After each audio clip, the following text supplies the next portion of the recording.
old, groaning like a geezer.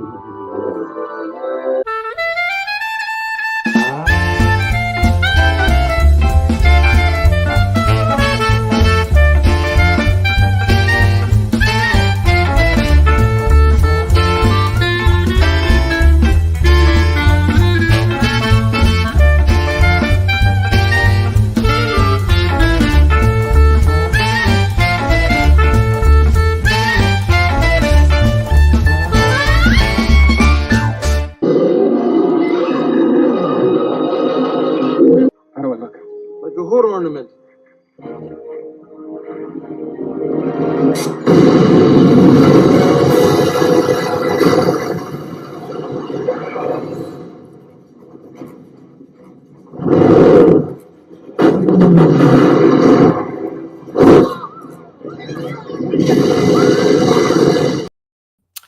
Is it just me, or does that movie just keep getting better and better with age? Maybe we just fondly look back on our youth and go, I really enjoyed that movie. And I still do. One of the great comic adaptations of from comic to film that we've had the pleasure of watching. So innocent, so naive, and yet so fun. Anyway, you guys are watching Graybeard's Studio. This is episode 67. That in and of itself is hard to believe, but yet here we are getting grayer and moving into the future. But I wouldn't move into the future without my friends. I don't have any friends, but I do have people that work on the show with me. Let's bring them in now. First of all, you know him, you love him. It's David Williams. That's you. You did that on your Brohawk sketchbook back in the day. That's right. The pins as your like Wolverine claws. The weapons of choice. There you go. Are you prepared? Nope. This feels like this is right up your alley. Yeah, Batman is. Batman versus the Rocketeer. Is that what we're looking for tonight? Yeah. Well, Gary was around in the 30s, and I don't know that he actually ever did see the Rocketeer, but let's find out. There's Gary Martin.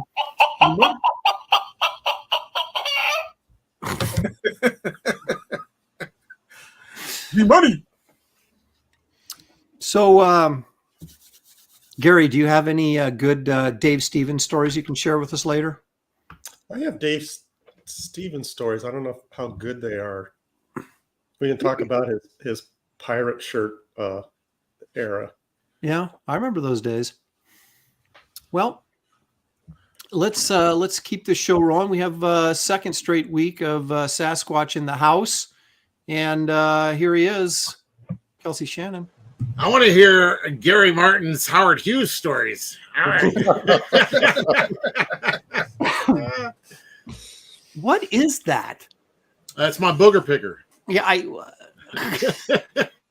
What's funny is I've had this since I was a little kid, and I recently was looking at year one, and it's in that mayor's office. There's like a booger picker sitting there but he's on a toilet picking his nose, and it's like the same image. Where did you get that? My folks got it a long time ago. I don't know where it comes from, but or where it's headed. I love it. There it is. Well, you know what else I love? I love it. We can have a guest on the show, and a guest who wouldn't start early, a guest who wouldn't cheat. He'd come in and play by the rules. And there's nobody like that other than the teen sensation himself, Billy Tucci. Welcome, Billy. What the heck? Billy, put your pants on. What the? Oh, I see. Okay. All right. Touche. Yeah. Ooh. Okay. Wow. I was gonna. How about that? That's right. Kelsey wants to pick that book. Thank you for having me. That's a booty picker. I started sketching because my books are the from the printer are coming today to the office, so I'm gonna have to run my little self over to the office, so I'll be with the Graybeards until you get the phone call. Yeah. Now, is this your 30th anniversary original art edition? Yes. So 30th anniversary original art edition. So you guys keep your campaigns open even past the printer delivery date. Yes, once we start fulfilling, then we'll close it in a few weeks. Okay. Probably 2 weeks. Just try to figure out a good time to close it. I'd like to do a nice closeout stream since I didn't really have an opening stream. I don't know what happened to that one. That kind of just disappeared. Oh, no, that's not Scala. It's not the guy. It's not okay. The guy. Well, I want everybody to know that the link to Billy's Indiegogo campaign is in the description of this video. So you can, if you haven't backed this 30th anniversary art edition that's coming from the printer, even as we speak, you can hit that little link in the description. I'll take you right over there. Thank you, Aaron. Of course. Thank you for being here. I know you're a big Dave Stevens fan and a big Rocketeer fan. So I would love to. You had once asked me if I want to be on Graybeard's once before, but I owe like 10 commissions. So I don't know how happy they'd be if here I am, drawing something. I have one of my commissions is artist choice. So if I like how this comes out, I'll. There you go. Yeah, you're drawing Rocketeer. I can't imagine them not liking this. Oh, you never know. People are fickle, BB. Yeah. Yeah, why is it? You guys might be the same. I'm more worried about when I do a commission what they're going to think of it than I ever worried about like an editor. Yes, yeah, me too. 100%. Yep. No, reverse. I'm always worried about print because that shit stays around forever. Do you ever get a commission and it's not good, but you just keep working it and working it? Yes. And just more detail and more detail. It's like putting lipstick on a pig. Yeah. Or like caked on makeup on a pig. It's still a pig. Your profit margins shrink when you. Yeah, and then it shows up on Comic Art Fans regardless. You're like, that's like the ones you used, I don't know about you guys. At the cons, $25 headshots, $10 headshots, and then they're posting in a comment. I'm like, no, this took me 2 minutes to do. It was like, and I also bought this Adam Hughes piece for $10,000. Yeah, and here's the Billy Tucci $5 headshot. Frankenstein headshot or something. I remember meeting Adam Hughes one time, and I asked him for a Batman, and he's like, "You want the 5-minute Batman or the 20-minute Batman?" And I was like, "What's the difference?" And then he whipped out like it's just a black silhouette with eyes. He's like, "There's my 5-minute one." I was like, "I'll take that one." And it was great, of course. Yeah. Arthur Adams does his commissions at shows now by timer. So you buy like 15 minutes or 30 minutes or whatever. So when the timer goes off, he stops drawing. Yeah, they're like $10 sketches for. Well, they ain't $10. They ain't $10. 10-minute sketches for $10. For $100. Yeah, so we'll do, and then he has a timer, and he's done. There he is, and he gets a huge line of people want it. Yep. Oh, wow! If only I tried that, and people left. Yeah, exactly. I guess I won't try that again. Let me see who's in the chat here before we get rolling, though. Ronan is here. He says, Jennifer Connelly writing a rocket. You know what to do, Kelsey. Oh, yeah. I got ideas. Robert DeBruce says, this is the best show in CG. And, of course, he's correct. Creative Face says, YouTube ate my comment. Basically said, I was hoping for Hellboy monsters, but the Rocketeer is fun, too. Good luck, my wonderfully talented geezers. Is that a left-handed compliment? Yeah, I was going to give a thumbs up, but no. I'll take it. Thank you. Thank you very much. Well, yeah. Anything that even's remotely positive, I'll take it. Aviator Surge is here. Halder 6480. Skull Nasher. Repairman Jack. Dan the Pizza Man Genovese. Billy Tucci. Not only is on the show, but he's in the chat. Toshiro is here. Glitch. Pantheon. Fox Mulder is joining us. Kelsey's favorite Bibliobob. There it is. Togamo Model Works. Doesn't that sound like someplace you'd go to get like a bust done or something? Hey, yeah, I love bust. Well, no, I mean like like a sculpture. I mean like plastic surgery. Was all over that. Hey, if Glitch has a son, would that be a son of a glitch? Well, I wonder. Geek Hero Bubba is here. Bill Weast. It doesn't get better than the Rocketeer, he says. 40-year-old Graybeard. Kelsey just needs to draw the Rocketeer saving Betty Page instant winner. A lot of ideas for Kelsey. Birdman Burr is here. Robert Doan's Pills is joining us. Ozhead. How to Draw Comics by Dan Lawless is in the chat. How about that? Hey, Dan. Marcus Killigrew. Fat Ninja. My gosh. Is that actually a comic? Yes, it is. Oh, wow. Vespa guy's here. He's not a fat ninja. At least I haven't heard that. Curzon is here. Stealth X5. The Spaceman is joining us. Quoth the Raven. Lewis Bright Raven is here. Hell. He's in hell, but he's here. This show is hell for him. That's right. Chris Ramlar is here. Omer Glitch. Gnomesky Headless Bourgeoisie is joining us. Melt Master Fresh. Aaron is the man and a man. I got all my bases covered there, I guess. Jughead. I had to clarify that just in case. That's right. You want to make sure there was no. Hey, Aaron, real quick, how long do we go? Until 6 hours. Until I say I'm done. All right, well, I'm going to go and finishes. get my books. The guy called me, so he should be at 5:30 at my office, so I have to head over there. But should I leave my camera on and just have it there or go? Yes, take it with you so we can watch. Yeah, take it with you. I'm going to be loading 3 pallets of books. I'm not going to be drawing over That there. sounds exciting. Well, But you want me to just cut out and come back? well, hang on a second here. Let me make you large, and I don't mean that in a good way. Oh, and Billy's getting Hello. larger. There we go. This is what Billy has contributed to our show before he had to abruptly leave. Yeah. Oh, man. So, well, He's I'll just tell you what. No, we'll be going till 7 o'clock Eastern time. All right, then let me go let me get on the job. Okay, and All hopefully right. we'll Bye, see everybody. Billy back. I'll be See you back. later, bud. Of course, Coles, I'll be back. That's awesome. Yeah, get him out of here before he wins this thing. Oh yeah, exactly. Sure. Yeah, right. So, all right. So, are we gonna take bets in the chat for if he comes back or not? He ain't coming back. there's no way he's coming back. I heard that his books aren't due till next week. So Yeah, he was feeling the pressure. Everybody wants to come on this show until it's showtime, baby. All right, I found a loophole, so I'm okay. That's right. Let's finish who we got in the chat here. Jughead Grayson, Lord Hinson Comic Skater. Let's see, Patrick. Oh, St. Patrick T.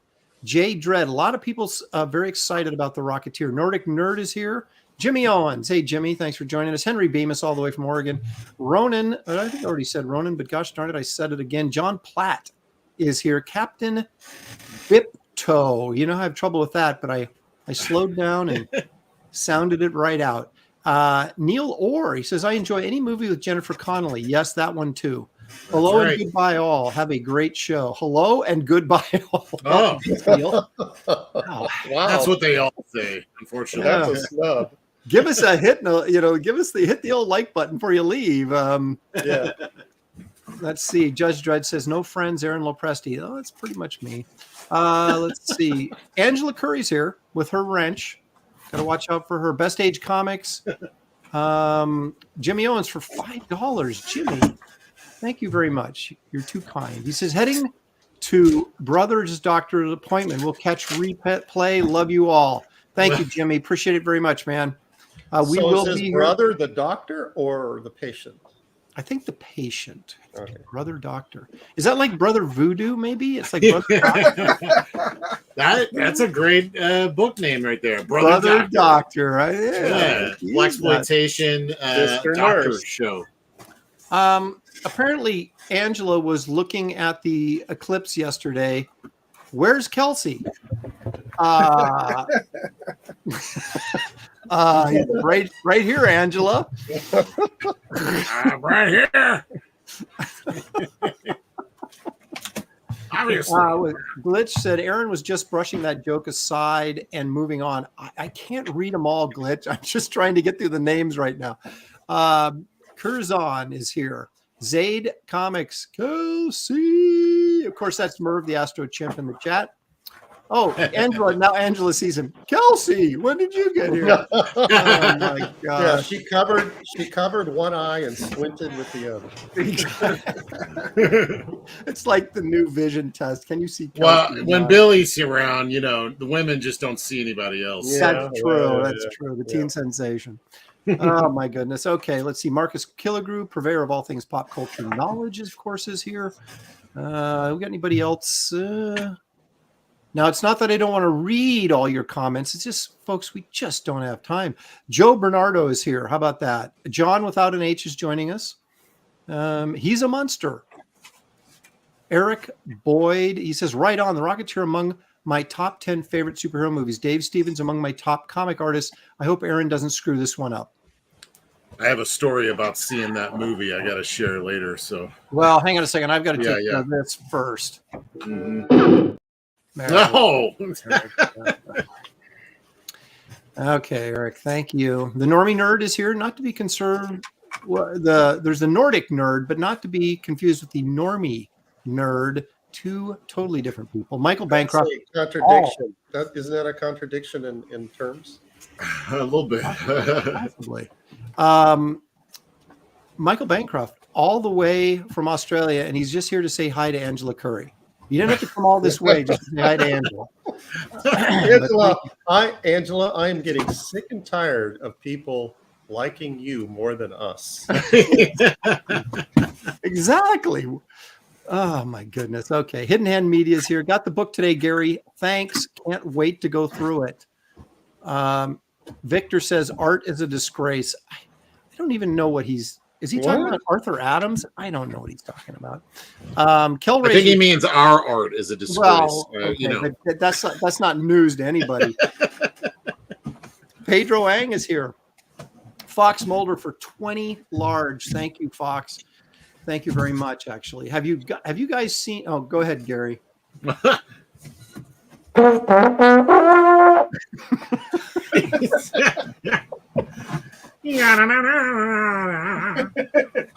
Have you guys seen any of the Commando Cody serials? I'm really only familiar with them from their appearances on Mystery Science Theater 3000, but I assume Dave Stevens must have been inspired by the character. Yeah, I've seen a few too. Yeah, they're fun. I love all those old serials.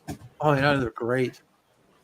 It wasn't the Secret Agent X or whatever that Toth made into a comic. Wasn't that also one of those serials, or Agent X or whatever it was? Yes. Yeah. Right. I used to like the Captain America and the Batman ones because they had guns and they would just come out and start blasting the mobsters. Yeah, I got superpowers, pal. But you know. Dale A in the chat, you are correct. What do you call your powers? Smith and Wesson.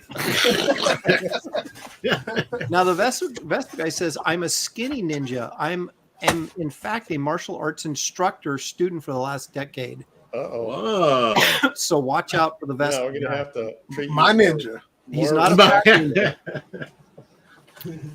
Let's see. Is there anybody else here? There's Dale A. He says, "Howdy, Angela Curry." Once again, Yeah, see? Victor says $1 million to whoever can name all the James Bond movies. Vic's responsible for that $1 million. By the way, this show is not. We wash our hands of that. Tim F is here, not Tim Elf, but Tim F. The only one I know is Never Say Never Again. That's the only true Bond movie, right? Well, there's. Oh wait, Casino Royale with Woody Allen. Yeah, That was one. Yeah. A Goldfinger. Come on, Goldfinger. Oh, Thunderball, fan Diamond fiction. for Forever, All the Sean Connery films. To Russia with Love. my favorite one, Moonraker. Boo! It had Jaws in it. Jaws fell in love with some little short girl or something. I think it was a little- What? I don't remember. Don't you remember that? Do you plot remember? thread. Was it Richard Kyle? Wasn't he Jaws? You know the guy with the teeth, the metal teeth. Yeah. Oh yeah. Yeah. And There was. in Moonraker, didn't he Oh. fall in love with this short little woman? She had braces. That's Yeah, why she had he braces, fell. Yeah. right, yeah. Okay. I remember it now. All right. Okay, Angela Curry is just soaking up the limelight. People are now leaving this show to go watch Angela, so I don't know what's going on here. Ooh. Look at that. I have that. Artist edition. Wasn't that the very first Yeah, so do I. artist edition? Yeah. There's a It's probably $12,000 now. Whoa! You think so? Okay, I'm putting mine up on eBay tonight. Yeah. Aaron, Comic Legend. Okay, never mind. Yep. Hi, Aaron. Any updates of plans for your website store? The last update on the website was 1 year ago. I'm paying for that store that doesn't exist because I have not got around to getting it set up. Wow. So it's like I have Shopify and everything set up. I just don't have any items on there. I was just thinking about that the other day and going, I've got to get that website store done. Aaron, Hang with me, brother. Hang with me. Aaron, get your minions on that. Yeah, my minions. Yeah. I have as many minions as I have friends. So it's just not gonna. It's not. I have somebody who does it. Some I are just. the same. Yeah, exactly. As long as I pay them, they're my friends and my minions. Captain Bitco said, oh my gosh. Captain Bitto says, I stepped away for a few minutes and you scared away Billy already. Billy had to go pick up his books, but he says he'll be back. We shall see. Mac Grendel for $5. Thanks, Mac. Saw the active thumbnail and thought, Kelsey, I had a raw chicken on his desk. Oh, Kelsey had a raw chicken on his desk. Oh, I actually cut up a raw chicken earlier. That was kind of Did you cook it? On No, camera? not yet. I was just putting it in the freezer, but that's just weird comments. Oh, you have your webcam in your the guy's standing outside Kelsey's in your window. butchery. I need to share lessons how to cut up chicken. Yeah. And Vincent Gaz is here. Good. Oh, what? Good evening, gentlemen. Looking forward to Gaz. JC Vaughn, the president of Gemstone Publishing, is joining us in the chat. It says Billy leaves his own show, so why not your show? Thank you, Bill. It's true.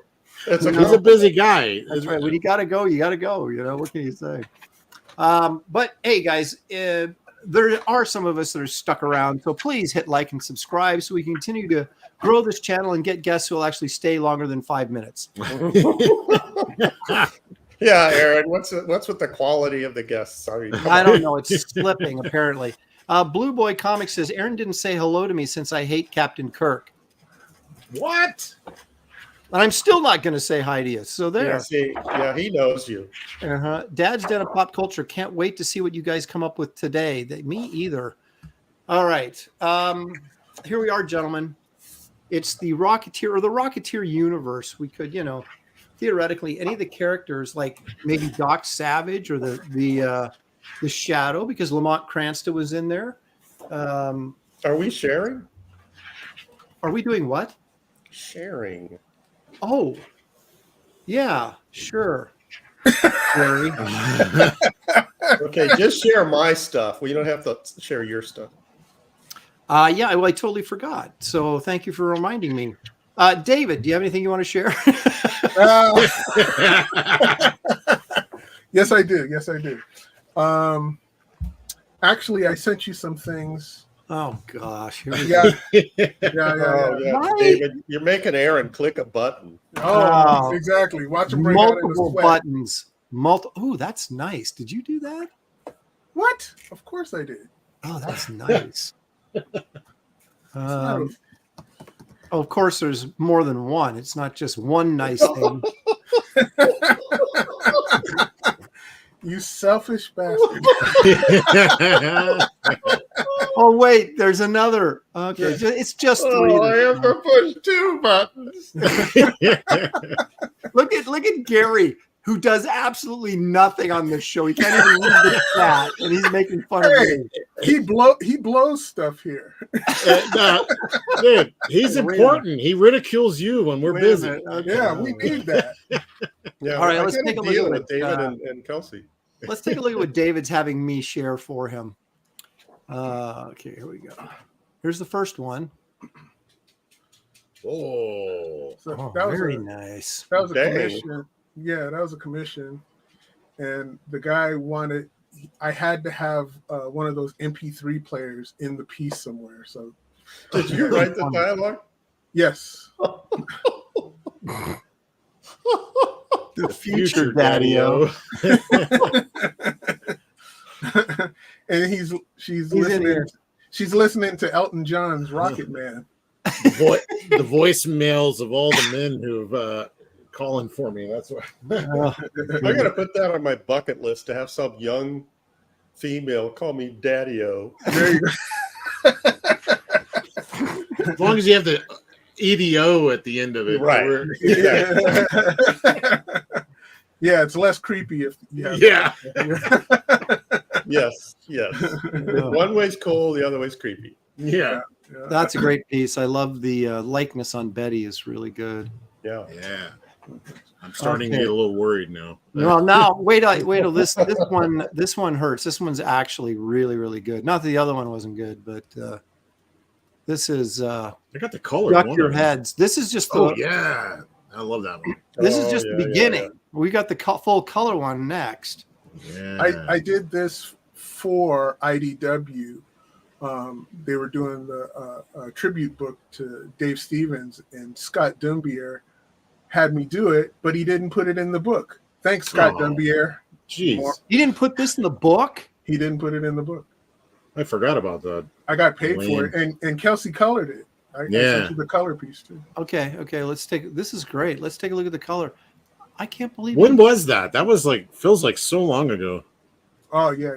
Before we had gray in our beards. Yeah, I think it was. Look at those colors by Kelsey Shannon.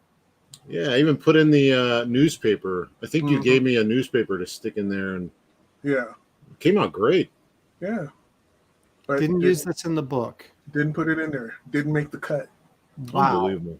And the thing is that he put in people that were not friends with Dave. I was a legitimate friend with Dave, which is weird. And I was just like, okay. You know why he didn't put it in there, don't you? Because I'm black. Boy, you were quick on the draw with that one. So nice. So nice. Could have had something to do with me kicking him in the balls at San Diego. That was an accident, wasn't it? It was. That's what I said anyway. Yeah, that has nothing to do with it. Troy Brisbane for $5. Thank you, Troy. He said, I see David, Kelsey, Gary, and the hairy balding ape.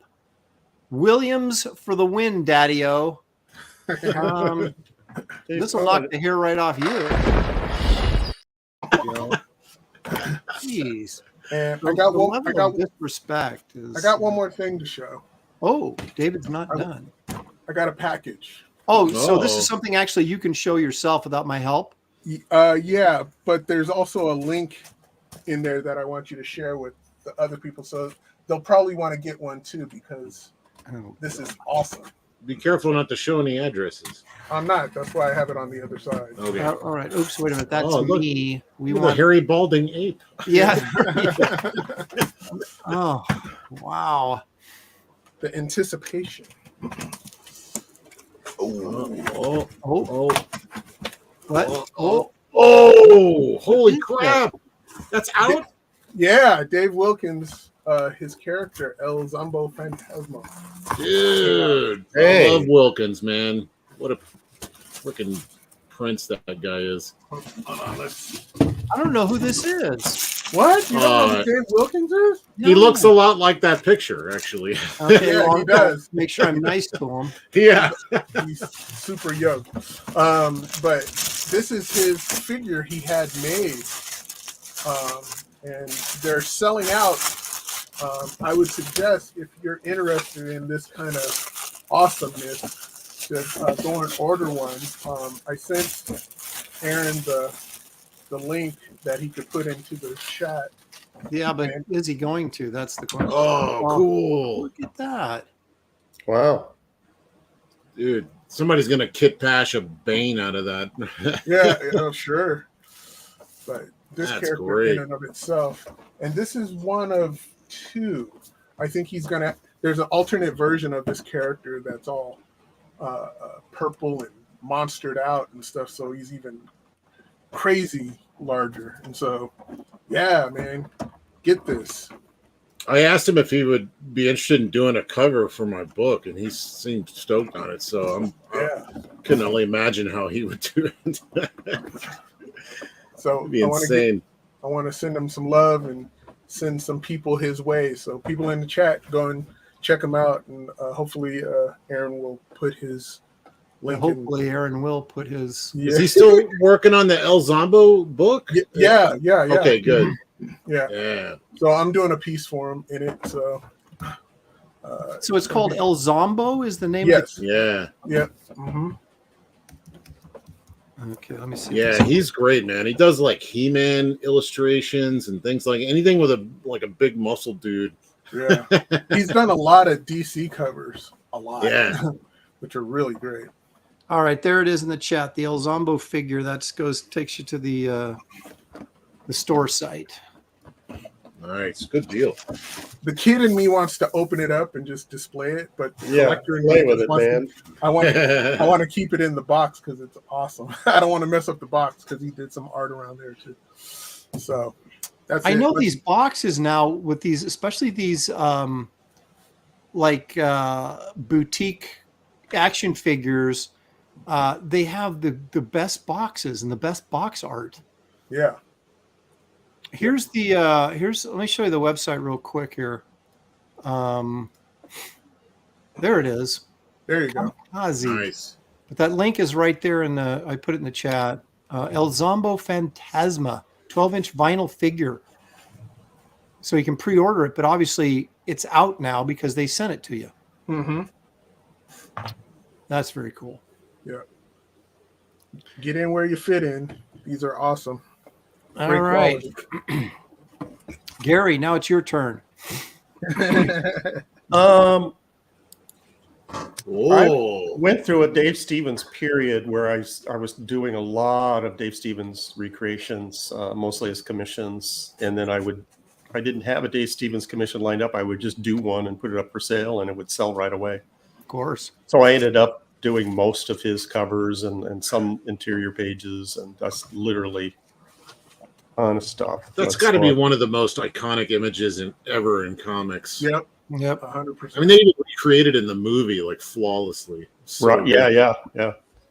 So let's see. Here's another Didn't one. Alex Ross do a recreation of that as well? Oh, I don't know. Well, that'd be cool. I think he did. Oh, So this is the top half is part of a cover, and then the bottom half is the letters column artwork that I blew up to fit in there. Well, So- it was like Star Chasers, or what was the other book that was used to be in something there? like that. Yeah. Yeah. Something like that. No, it was Star Slayer, the Lord of the Slayer, Barley yeah. Ranch, or Yeah. number 2. Kaluta's Had his thing, right? First appearance, yeah. Yeah. That's great. Let's see. Here's And there was the a other Mike one. Grell book that actually was pretty good in and of itself. But then you got the Dave Stevens backup in there too. That lettering, it's crisp. I know. Oh man, that's Nuts. so good. Yeah, the lettering is always. But it's important, I mean, but to have the original with the lettering hand lettered is kind of makes it legit. Did you measure the distance between each rivet? I know you're kind of anal like that, so I'm just. Are those appropriately spaced apart? No comment. Okay, that's a yes. He was looking at Dave's original going, these rivets are not right. And Yeah. and fixed them. And of course, I did this one. Oh, so good. Another Of course you did. icon.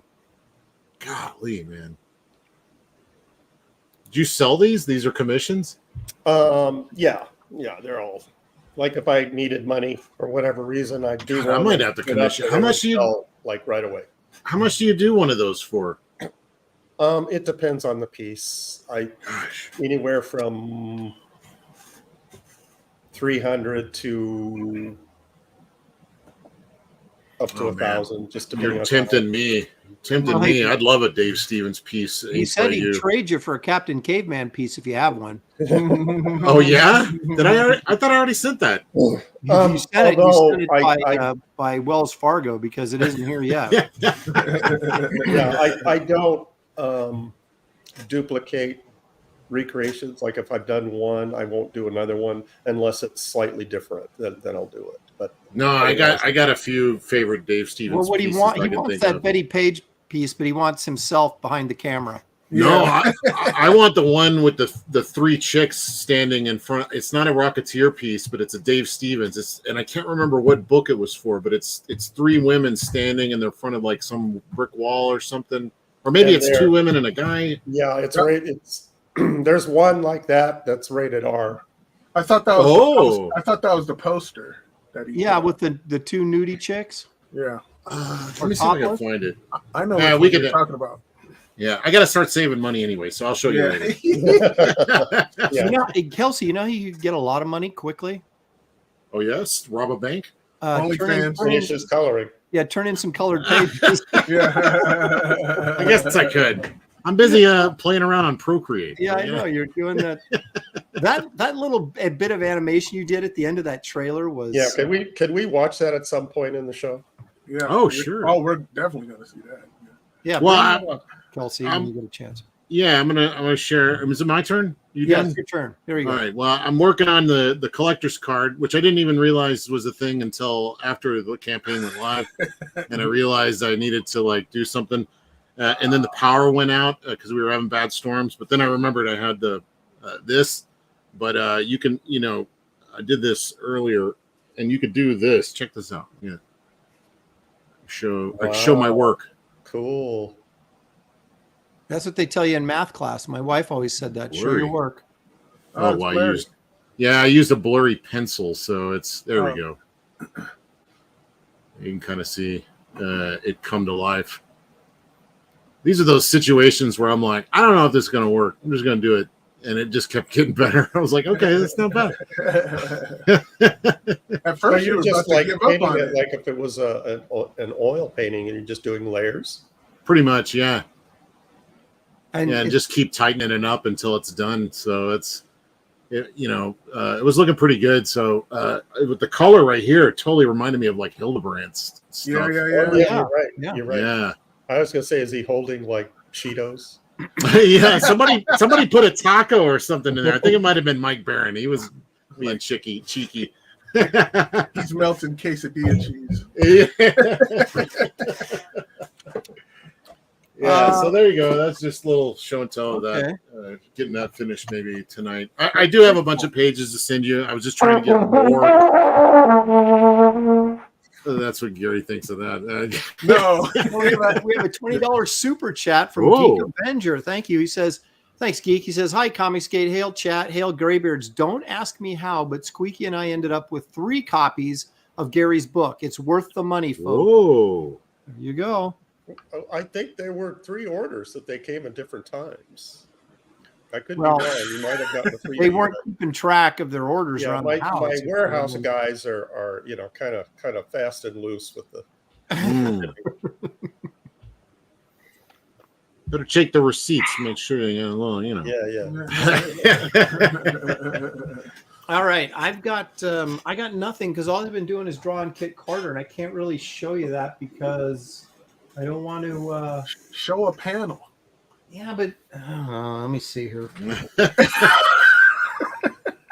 Just show the one where she's got her clothes all ripped up again. That's a. I'm redoing that page. Actually. While we're at, I'm going to read. While Aaron's got, I'm going to read the comment in the chat. Sleeping psychopathy. Psychopathy. I'm butchering that. Gary is the best of mankind. Wow. But considering his name, I don't know how reliable that is. Yeah. Let's see here. Wait a minute. No, that's not it. There it is. Gary is the best of mankind. Wow. That's really nice. So that's what you have to do to get a cannonball is compliment me. Yeah. Well, Aaron speaks for all mankind. So you go overboard like that. Okay, here we go. I shouldn't show you guys this, but I'm going to show it to you. So because you're tuning in and watching right now on Graybeards, you get to see this, but I'm not going to show it anyplace else. I showed one panel from this, but I'll show you the whole page. If I can figure out how to use my camera. Apparently, I'm pushing the wrong buttons. There it is. All right, there we go. He laughs when he pushes his own. Whoa! Dang. Oh, that's man. it. Yeah, you previewed that top panel, right? Right. It's like his Castle Grayskull. So there's Yeah, more exactly. to that page. I thought that was a double. Yeah. Page I thought spread. that the top panel was the page. Yeah, I No. thought it was a double page. I Spread. thought it was a That's how double much page. detail you put in it. So good. You're really like getting warmed up now. You're really like putting a lot on these. These look great. Yeah. Thank Are You you should doing that, Aaron? redo all the other ones and let me recolor them. Right. Are you finding that you're spending more time on the pages as you go? Well, yes, but it's mainly because these Frazetta jungles that they're in Oh, yeah. Mm. for this, and the monsters and stuff they're fighting, and also Wait. Hold that Yeah. page back up. yeah, Screenshot. How is that remotely spoilery? I don't know. Well, yeah. I just don't want to show too much. Though. Yeah, you know. So you could have showed this a while ago. This is awesome. Okay, This so is then awesome. they're going into Thank the you for cave. sharing. There. Yeah, there you go. Yeah, this is cool. I love that top panel, the way you laid it out. Yeah. You spend some time looking at it, what I did, and then the last thing I saw was the little tiny figures going in the cave. Yeah. Nice. Yeah. What is it? Triangle composition there. Yeah, And I wasn't even you- trying. You set that up really well. Thank you guys. Yeah, Appreciate excellent. it very much. Can I show something after you that I forgot? Yes, Well, it doesn't count for me because you're paying me, so that's right. That's true. I have to compliment. You better be nice. Well, I showed you guys the layout last week for the Fearsome cover, but here's the final. Oh yeah. Oh, Nice. baby. Look at David. Oh, you got a one up, Aaron. Jeez. Yeah. Did you Yeah, Aaron, that looks pretty good, but look at Not Not try- bad. Not trying Did to you do put that. more splatter on it? It says No, the no, one no, you no. showed me. No. I didn't Yeah, notice that's cool. the splatter on the scan that you sent me. I like that guy's face down there, the wicked looking guy. yeah, that kind of Yeah. Joker looking Like thing. Marilyn Manson or something. Yeah, exactly. It's a woman. Whoa. Makes it gross. Yeah. I love that sort of Land of the Giants thing you got going down here in the bottom panel with the car driving up on that guy in that big long shadow. Yeah, that scary face on the left reminds me of my last proctologist. Oh my goodness. Was that before or after the appointment? Yeah. Were they asking for your number while they were checking you out? Hey, so No, you but around I here? was asking for hers. Oh, hey. I ain't scared. Give me them digits. That's There you great. go. Very nice. It's very nice. Thank All you. right, so you gentlemen, let's get going on this thing. We're at What are- over 400 viewers right now. Please hit the like and subscribe if you haven't done it. And if you're just now getting here, perfect timing. You missed all the comedy, but now you're here for the art. David, what do you have like some sort of? Can you give us a little hint of what you're going to be doing? I probably just draw the bulldog. No, I'm just kidding. I have no idea. The bulldog has to be wearing a bat outfit if you're going to do that. Actually, the bulldog would be funny with a little painter's hat. Or I Yeah. might just do PV or something like that. I don't know. All right. If you draw a Gary- PV, you got to do the airplane. That's true. No, I ain't drawing no damn airplane. We'll see. My dog. Can you imagine? Like, you're the Beatles. You're at Abbey Road Studios. You're recording something like the Long and Winding Road, and right in the middle of the song, somebody rings the doorbell and your dog starts barking. Aaron, that's part of the charm. Yeah, I That's guess. I was just thinking, did you just compare yourself to the Beatles making Yeah, I was Abbey thinking that, Road? I was trying to the choose show. between saying that or complimenting him. I took the high road. I compared the show to the Beatles. We're the Fab Four. Okay. See? I'm more like Jimi Hendrix. Are you? I have the hair, I think. Well, actually, you might be. Just don't choke on your vomit, okay? Yeah.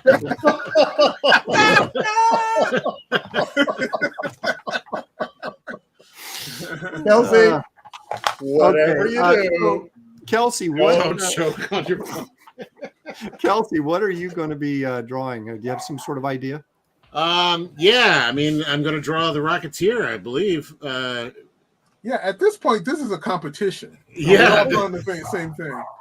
I'm drawing the Rocketeer. Skip it. Yeah, I'm putting. I'm gonna have Betty in there, but I'm doing the real Betty, not the movie Betty. Even though I love the movie Betty, I'm doing the real Betty. No, she was Jenny in the movie. That's what I'm saying. But she was, still Betty. I didn't care. Yeah. I was going to do Betty, but that's what everybody would be expecting me to do, so I'm not going to do Betty. Well, heaven forbid the audience be happy with something. Kelsey, I was thinking exactly the same thing, but I could not have articulated it as well as you. Yeah. All right. Crack wise while you can. That's my Rocketeer talk. Crack wise while you can. A wise guy, huh? Yeah. You just draw Doc Savage. That's what I should do. So you want to hear Dave Stevens' story? Yes. Yeah. Okay. When they first started shooting that movie, I would occasionally talk to Dave when he was back from the set and stuff, and he's like, "Oh man, there's this girl on there," and this is before Jennifer Connelly was Jennifer Connelly. Yeah. He goes, "Oh, she's perfect. She's so beautiful," and blah blah blah. But the way he was talking about her, he was talking about like, how he was stepping to her, and he was already talking to her, like he was trying to get with it and all that kind of stuff. I bet he was. Dave Stevens. And at the early offset, she was kind of into him. But when Campbell came into the picture, it's like, see you later. And this one particular time, I'm talking to him on the phone, and I was just like, he wasn't his normal self. I'm like, what's the matter? And he's all this effing guy. I'm like, what? Who are you talking about? He said, yeah, that's nothing. And I was like, what's going on? And he's like, this guy just came in and swooped in, and I was talking to her, and I was never mind. I just don't want to talk about it. I was like, oh shoot! And then he's the perfect Cliff Secord, but damn it. Yeah. But then at this show that I saw him at, then he went into a longer story about it. Because Dave was always the kind of guy that no girl would turn him down if you knew him personally and you knew his circle and stuff. He was hard to resist, but man. Billy Campbell, good looking. Billy Campbell came in. Yeah, right. Oh, yeah. He met his match. That's what it was, and it was. Did Jennifer Connelly and Billy Campbell, did they date at all after that? They got married. Oh, did they? Were they really? Yeah. I didn't know that. Well, I guess he really did hook her up. That's what I'm saying. It's like he put it down. Lucky her. I mean him. Yeah. Oh, what? He's a good-looking guy. I'll admit that. I mean, yeah. Aaron, did you get the last super chat? I don't know, Gary. You're supposed to let me know. Well, it was a while ago. Okay. Fox Mulder for 10. Thanks, Fox. Aaron, how goes the painting on the Kit Carter poster? Oh yeah. It's coming along. Show it later. I had one last one. That was your answer last week. Yeah, I know. Well, I had to finish this Red Sonja as my last warm-up painting, and her skin tone is like she's too tan. It's like this red. So the answer is you're not finished warming up yet. Yeah, well, I'm kind of, I got to get started on it. So you're stalling at this point. No, I'm just trying to make sure that I know what I want to do, and it sounds like stalling. No, not stalling because you don't want to do the work. Stalling because you're scared, and I do that all the time. Well, somehow that doesn't make me sound better. Yeah, exactly. Scared of messing it up. I do that all the time. It's like I'm not so confident in something, and then I'll like.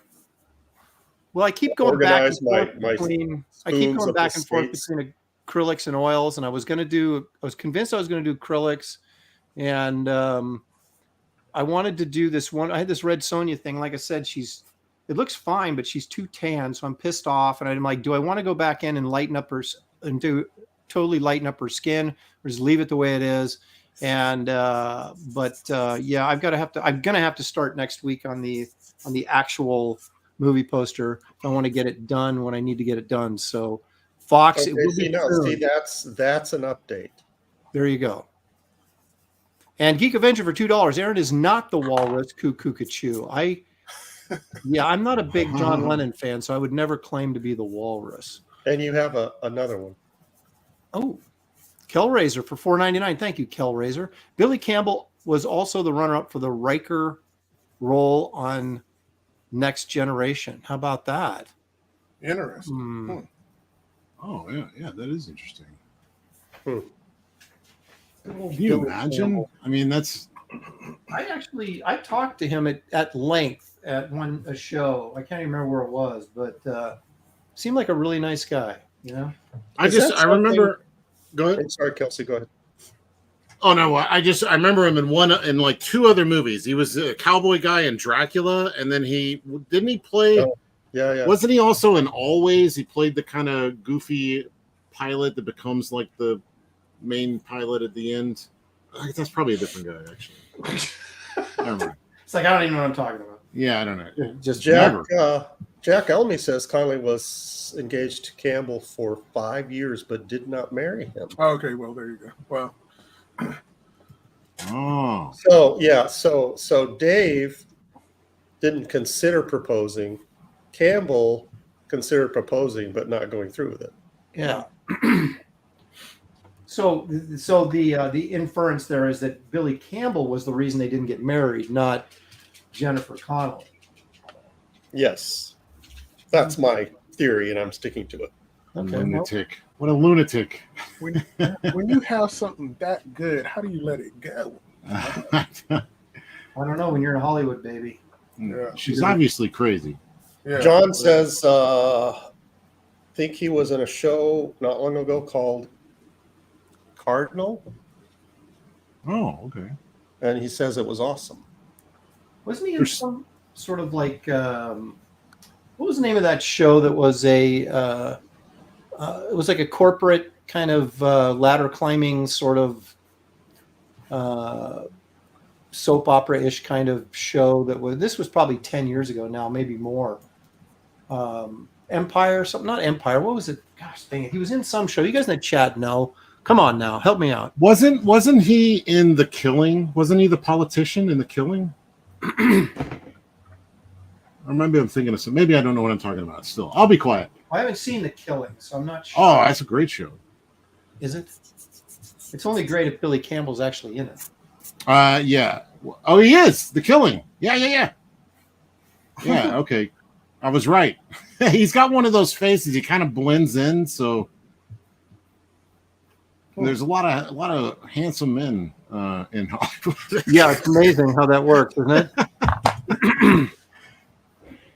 No, the Rocketeer, man. When that came out, I was already a comic fan and already loved Rocketeer and Dave Stevens' art, and I walked 5 miles to the theater to go see it. In the snow. Yeah, no, it was blazing hot. It was like the summer in Texas, or whenever it came out. I just remember being really hot, and I was walking, and I didn't regret it until the movie was over, and I realized I had to walk home. So, but it was great. Still one of my all-time favorite flicks. It's just so good. Classic. Yep. I always thought it was. I mean, I really like it. It's very enjoyable. But it to me, I'm not a big Joe Johnson fan. I kept thinking. I love his stuff, man. I thought if this had been in the hands of like a more a director with more of a voice, let me put it that way. I kind of like the Captain America. I really like Captain America, the First Avenger. But I keep thinking, man, if somebody other than Joe Johnson had directed this, I wonder if it wouldn't have been as good. Maybe. Screw you, Aaron. That guy rocks. I think he nailed it both times. Maybe. And you're complaining. that Captain America. I mean, who could you imagine? David Fincher does Captain America. Yeah. Okay, Kelsey. well, not that, but Kelsey, Vespa guy is asking you, was it uphill both ways? It was, yeah. Somehow, mostly because of my weight tilting the earth. oh my gosh. Oh, man, I'm looking for that freaking page with Betty and the photographer. I want to rip that camera off. How in the world can you not find that? That's got to be like the most. Oh, here it is. I kept trying to type it in, but it kept showing every other image of Betty, and I was oogling. It's just a box camera. All right. I got this. Piece of cake. Cake.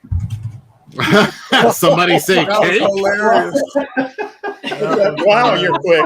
You're just passing by. And Boy, he just came in right at the right time. It's like cake. Cake. How did you know? My favorite. Yep. Rondo Hatton shouldn't be that hard to draw. Who's that? That's the guy with the big ugly face, the guy, the assassin. Oh, right. I don't think I ever knew his name. I just remember him going, The Rocket. Yeah. Where's the rocket? Where's the rocket? The actor that makeup was based on was Rondo Hatton. right. He was like the creeper, and he was, I guess that's who he was in like those 40s films. Creeper. Not the Scooby-Doo creeper, but Or the DC creeper. Imagine him as that creeper. That'd be pretty funny. it was funny. David, at any point are you going to share that cover that you drew on Graybeard's and that they turn it into a cover? What? Oh, the Black Terror? Oh, yeah, right. Yeah, tell us Yeah. the story about that, man. How did that happen?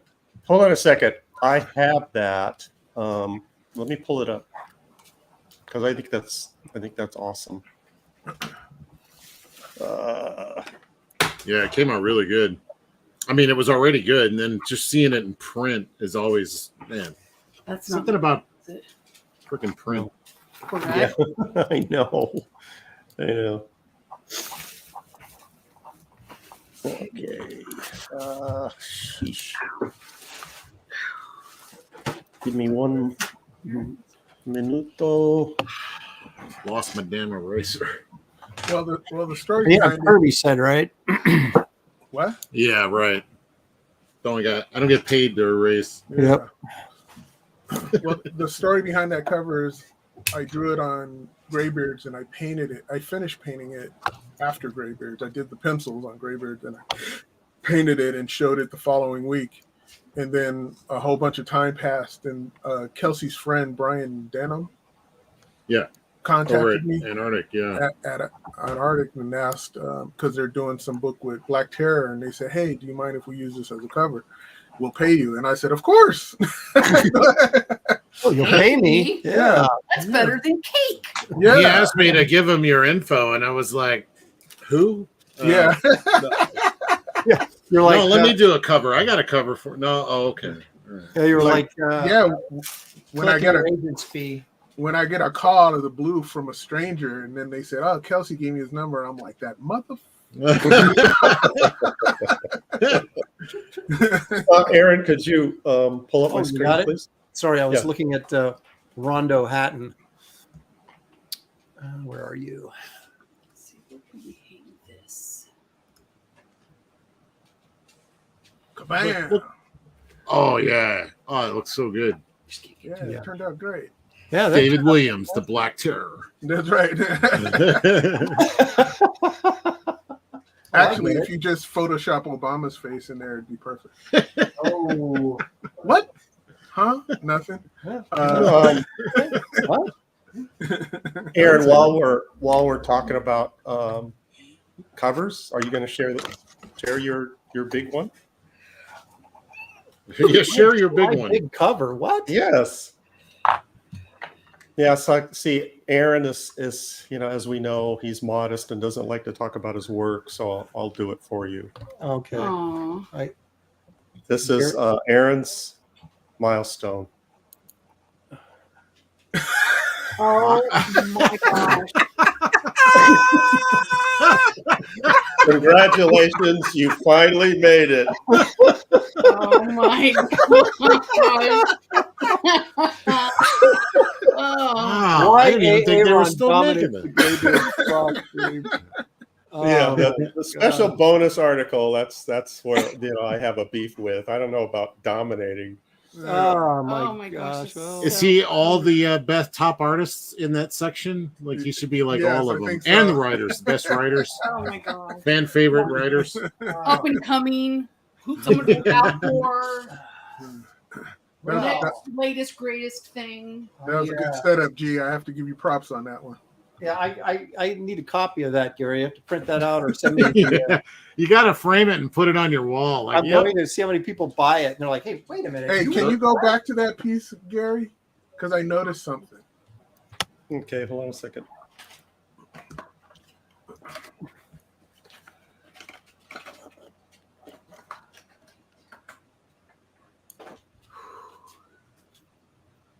It'll only take 5 minutes, folks, for Gary. Hang with us. Click. Present. Share screen. Hit those right buttons. Window. Yeah. Share window. Share. Okay. Thank you. Always up here anyway. Aaron. Okay, are we ready finally? Yeah. Yep. All right. Yeah, there we go. So I noticed on one hand you have 3 fingers. Did you have to sacrifice a finger like John Wick? No. See, the top finger is behind the sign. This is AI. Yeah. You can always tell with the fingers. The top finger is behind the sign. Also, I noticed like your nose is a little bit pink. But what were you doing before this? He's all drinking some Vino Veritas. That's right. Oh, my. What's that big guy's name again? Fat Albert. Fat Albert. Fat Albert. Oh. What? Shut up, David. Hold on. Richie Dupe says Aaron looks like he's selling oranges. Well, it is the old Lopez, right? Henry Bemis wants to know if you joined the Yakuza. I don't even know what that means. The missing finger. Oh. Tiny Ron Taylor? Oh, is that the guy that played him?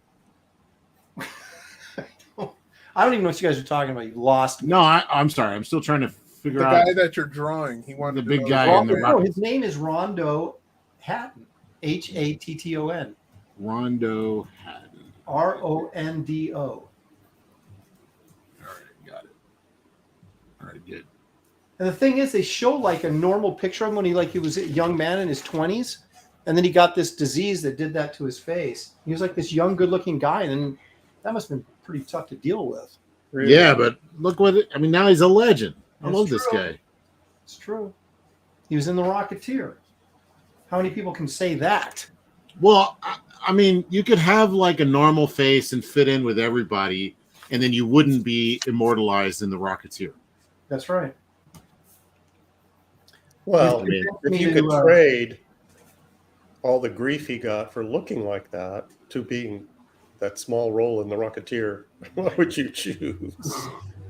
Well, he didn't even play the guy in the movie, right? But he was.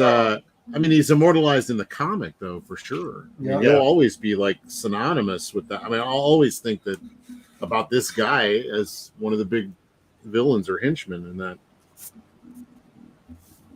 Even though his story was really weird in the comic, where he like falls in love with like a midget girl or something.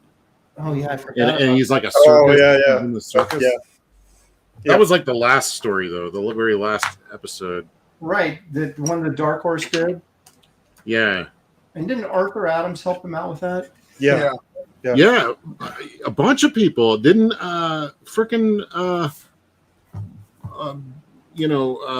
from Love and Rockets also worked on it too, right? Jaime. Jaime, yeah. Yeah. That's really great. You can spot Art Adams in that book a mile away. Oh, I know. Well, didn't Dave ink the stuff, right? But he didn't pencil. all Right. Well, he got so kind of like, I just want to be done with it, kind of thing. That's why art looks so much like art. And they were like rushing, like, hey, we got to get this out. But before that, Dave was talking to me and Adam Hughes about taking over the Rocketeer. Oh man. And Adam he was either thinking of splitting the book, like Adam would do one half and I would do the other, or he would do a whole issue and I would do a whole issue and we would alternate, and he was talking about inking in for people who don't even think that's true, but it is true. When I was working on Legends of the Dark Knight at DC, on the back of my originals, I was always drawing Rocketeer because that was the job I was going to do next. Ah.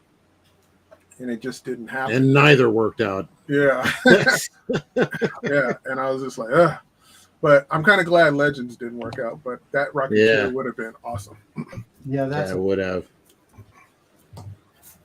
Henry Bemis is saying that he got Brushed with Destiny yesterday. Ooh, cool. Oh, sweet. And it's a beautiful book. Well, thank you, Henry. Nice. But wait, there's more. Ellie Frog Capo. So you're like the frog captain? Is that what that means? I got Brushed with Destiny yesterday. Awesome stuff, especially Brohawk right in the beginning. I showed my mom. I was like, "Oh, look, it's David," and she was like, "Oh." It's kind of a scary picture. Like, that's the guy? That's the boy you do the show with? Yeah, I thought he was a nice young man. For some reason, she's from New York. I thought he was such a nice young man. He looks very scary. I thought the O's, she was saying it like it was sexy. Like, oh no. Comic Legend says, I got Brushed with Destiny 2, but couldn't find Bruce Lee. Oh. Poor That's Bruce. because he ain't in it. He died all over again. Thanks, Yeah. And someone asked earlier if they can still get a copy. You could, my business email, send me a note, and you can get it that way. It's inkart@earthlink.net. inkart@earthlink.net. It's $45 plus 10 for shipping. Oh, and I wanted to let the people know in the chat that I sent out all the artwork that was owed to people from previous, and they should be getting their packages on Saturday, all except for one, because I have to do a piece of additional art, and then I'll send that off probably Monday. So all the packages, it was like 8 of them, so Finally. Last, like 20 years or like what? Yeah, how long have it was like a couple of auctions ago. Yeah, it was too long, but yeah, I finally got the last one out too, to the guy that lives down the road from me. Did you mail it, or did you actually take it down? No. We had lunch at this great Mexican place down the road. So Oh. yeah, I met him for some lunch and chatted it up. Real nice guy. A very normal guy too. I love that our audience is just normal, good people.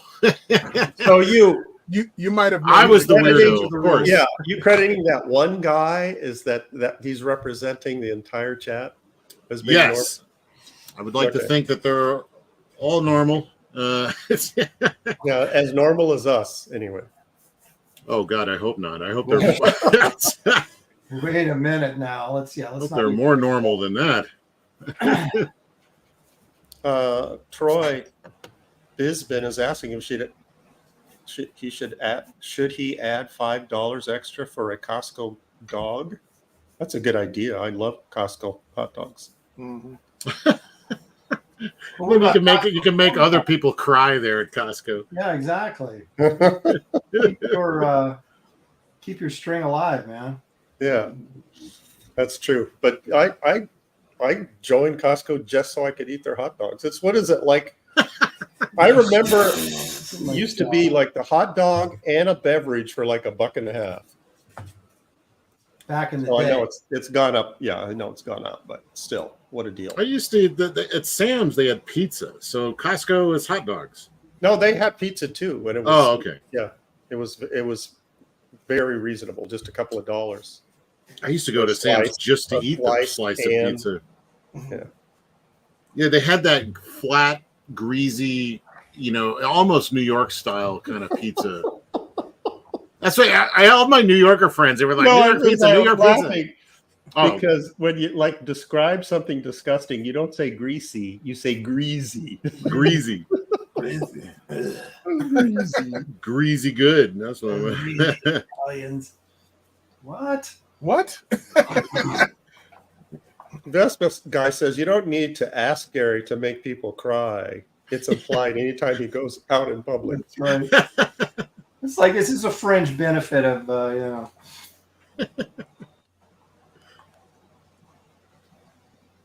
So Gary, you said you had a Dave Stevens story. I decided not to tell it. Well, let me tell the story of the day I pissed off Dave Stevens. Okay. Oh. Do tell. Yes. I don't think I did anything wrong, but Okay, now Now, wait a now minute. we know Aaron, you did Aaron, something wrong. to be fair, that's how all your stories start off. Well, I was talking to him at that one of those Dark Horse shows, and this was like way back because it was last time that the Trailblazers were like Good. going to the finals, the Drexler and all those guys. So it had to have been like 91, 90 or 91, 89, 90. When was the Rocketeer movie come out? 91?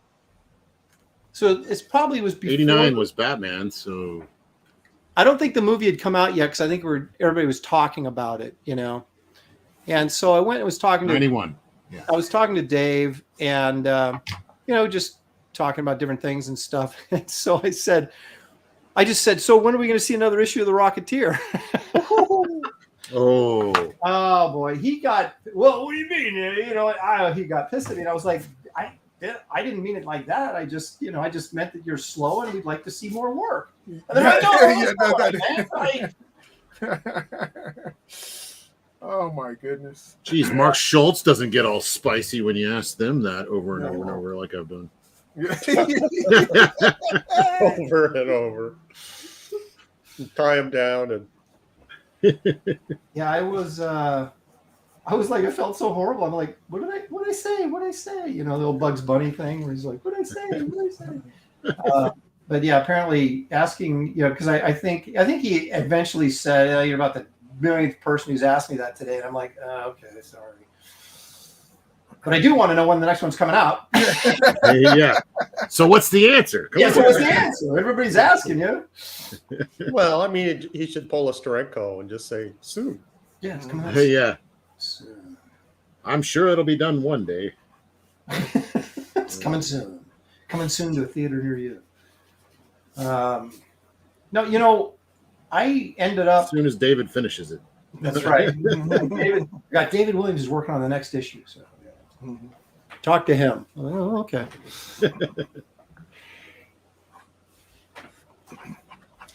No, I ended up sitting next to him at San Diego for the last couple of years he was there. Our booths were right next to each other. And he was He's a really cool guy. Very nice guy. Dude, he was. I met him in Dallas, and we all spent the night before. A bunch of us that were doing Rocketeer pictures for the program book, and I did one, and I actually like couldn't draw the damn airplane, so I took a photocopied one out of the book, and then light boxed it and traced it on there, and he was talking to us, and he was like, "Which one did you do? Which one did you do?" And I said this one, and he was like, "Oh, that was my favorite one." I was like, "Well, it should be. You drew that airplane."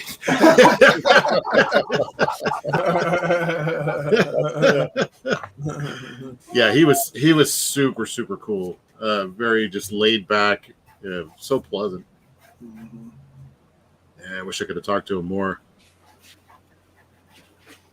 Yeah, he didn't let anybody know that, he had cancer or anything. And Yeah. I at one San Diego long time ago, David had done a pencil of commission, and I was inking it at the show, and Dave Stevens was like hovering over my shoulder, watching me ink and making cracks. Who's this guy think he is? Look at this guy. No, I mean, he was complimenting what Dave had done, and there was Dave, you remember? I think it was like one of some image character, the guy with the. Oh no, that wasn't it. It was some.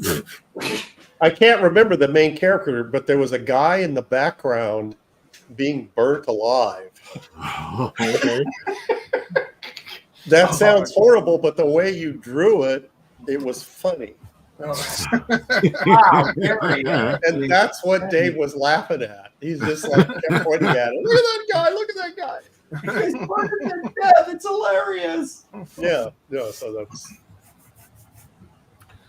Oh man. I wish I could remember the main character, but I know it was an image character. I think probably one of Rob's. Well, I remember like when I was a fan, going to San Diego in the late 80s, and Dave Stevens would like show up at like the fan parties, after the show. Because there was always the parties that, I wish I could get invited to that kind of party. But then there was Dave Stevens just, hanging out with whoever and just with the rest of the fans and listening to Seduction of the Innocent jam away.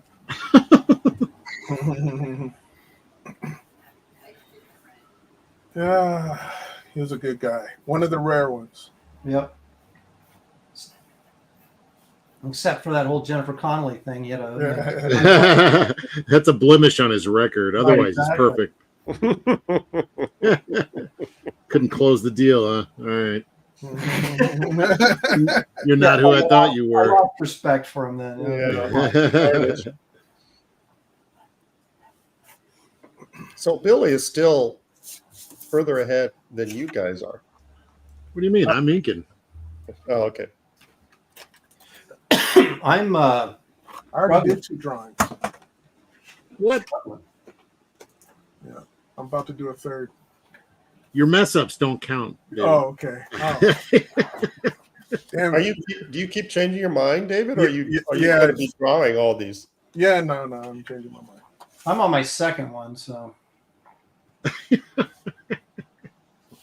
Like, you start doing this, like everybody's like, oh yeah, I'm going to draw the Rocketeer. The Rocketeer is so cool. Then you're like, you start drawing them, you're like, this doesn't look as good as Dave Stevens. Yeah. And then so you like toss it, and you're like, this doesn't look as good as Dave Stevens. You toss it again. That damn helmet. I know. I just go, I got less than 2 hours. Do it. Shut up. That's what I... Okay, I'll do it. Are you painting? Resort to your tactics and trace the plane and go, here you go. Yeah. Are you painting yours, Kelsey? No, I'll probably do some marker coloring on it, some color pencils and stuff. Okay, good.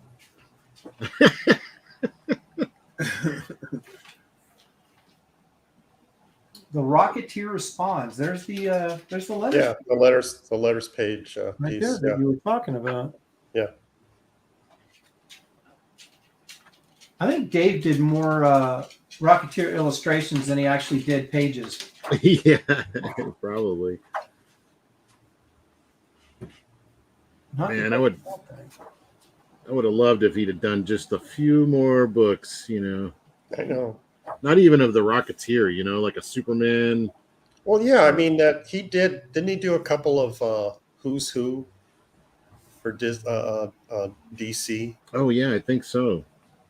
I think he did the Dolphin and Oh yeah, that sounds right. and am I remembering correctly something else? And they were so awesome. Well, I think I brought this up before on the show at some point, but you know the that Marvel did a Catwoman. Yes. Just go ahead and interrupt me some more. There. Yeah, go ahead and talk. I don't want to say anything now. Yeah. Black Cat would have been like right up his alley, you know. Carbon Dioxide says is Catwoman. Yes, that's correct. Catwoman. No, I was going to I'm say. sorry, Aaron. Oh my gosh. Go ahead, Aaron, that reminds me of a story. All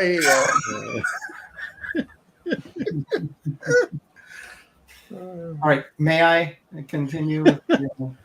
Whose live stream is this? Yeah, well, it's the Graybeard's studio. So Gary, get your horn ready. yeah. Go ahead, Aaron. Yeah, I'll play a little number while you're regaling us with your tale. Oh my gosh! No, he was supposed to draw that Shadow graphic novel that Marvel did that Kaluta ended up doing. Oh, man. But he had to back out because Marvel was suing him over the Rocketeer, or they had some lawsuit going on. He goes, I don't. What? Oh, yeah, Wait. that's right. I forgot about that. Yeah, What's that story? that they had a Rocketeer character from like when was it, Aaron? A long time ago. Yeah, it was like the 40s or something, and it was the Rocketeers, and they appeared one time in some Golden Age comic book, and they were trying to sue him for the Rocketeer. The judge just went, well, he did it better. So Yeah. Dave said, "Eat a D sideways." Marvel. Yeah, him and his filthy mouth. Yeah. When I was new in comics and I was inking like backup stories, different DC books, one of the backup stories gigs that I got was inking Mark Beecham on Oh, Wow. and this was Mark's early days, but he was still, still really good stuff. Aussie. Yeah. And so I like to have conversations with pencilers I've never worked with before and asked him how he wanted me to approach the inking. And he said, oh, just ink it like Dave Stevens. That's all he said. And this was at that time, this was in the 80s, I didn't know who Dave Stevens was. what? And he, and so he told me, oh yeah, he's drawing that Rocketeer book for who was doing it? Pacific. It was like before. Yeah. Yeah. Pacific. It was during the Star Slayer issues, I think. Yeah. And so I went to the local New York City comic book shop and flipping through it to see who this Dave Stevens dude was. And you'd think it would be a fond memory when I discovered it. I was so mad. Gary almost quit everything that day. I was so mad because I had, I was a comic art student. Mm-hmm. And to see someone so good that I had never heard of working on some comic book that I had never heard of. How did this guy get so good? And I had never heard of him before. And And I've past your been radar. toiling away, like we're inking backgrounds at DC, doing all this, moving from California to New York, all this stuff. And here comes this guy. And now I'm supposed to ink like it. And so I was looking at his work and to try to figure out how to ink his style. there's no way I could mimic what he was doing. Not only I didn't have the ability, I also didn't have the eyes. I couldn't see how good his work was back then. Mm-hmm. I didn't, it took me a long time of staring at it for many hours to realize just really how good he was. So for Mark Beecham to say, "Oh, just ink it like Dave Stevens," I didn't realize that it was like, Was yeah, that all? everybody. Yeah. Yeah. Tell me what. It's like, well, just draw it like Dave Stevens. How about Yeah, that? exactly. Yeah, exactly. Well, if you think it like Frazetta, would that be okay? Yeah.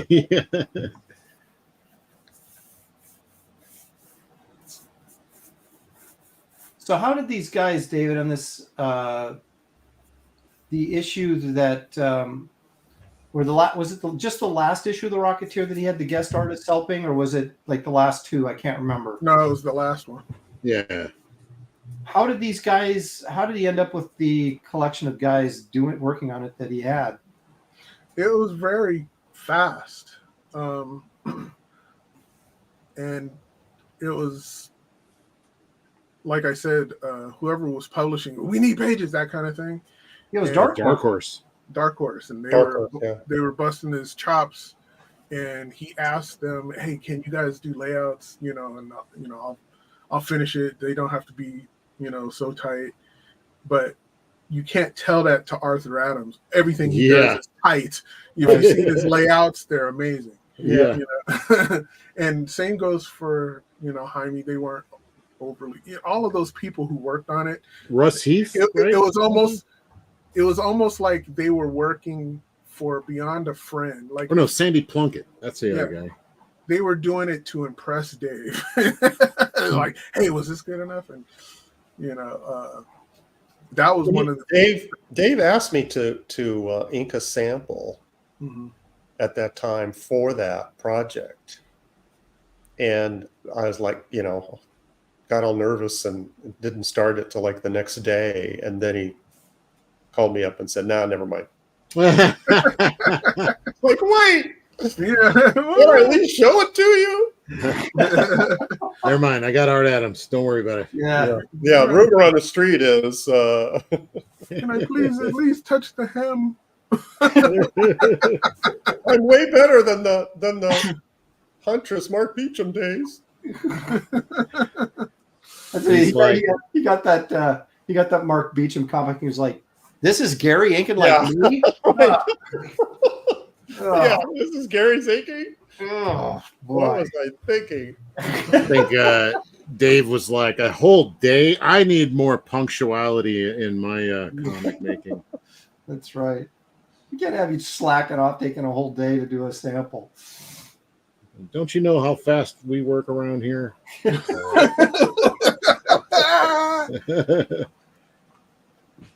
You're supposed to take longer, Gary. That's what it is.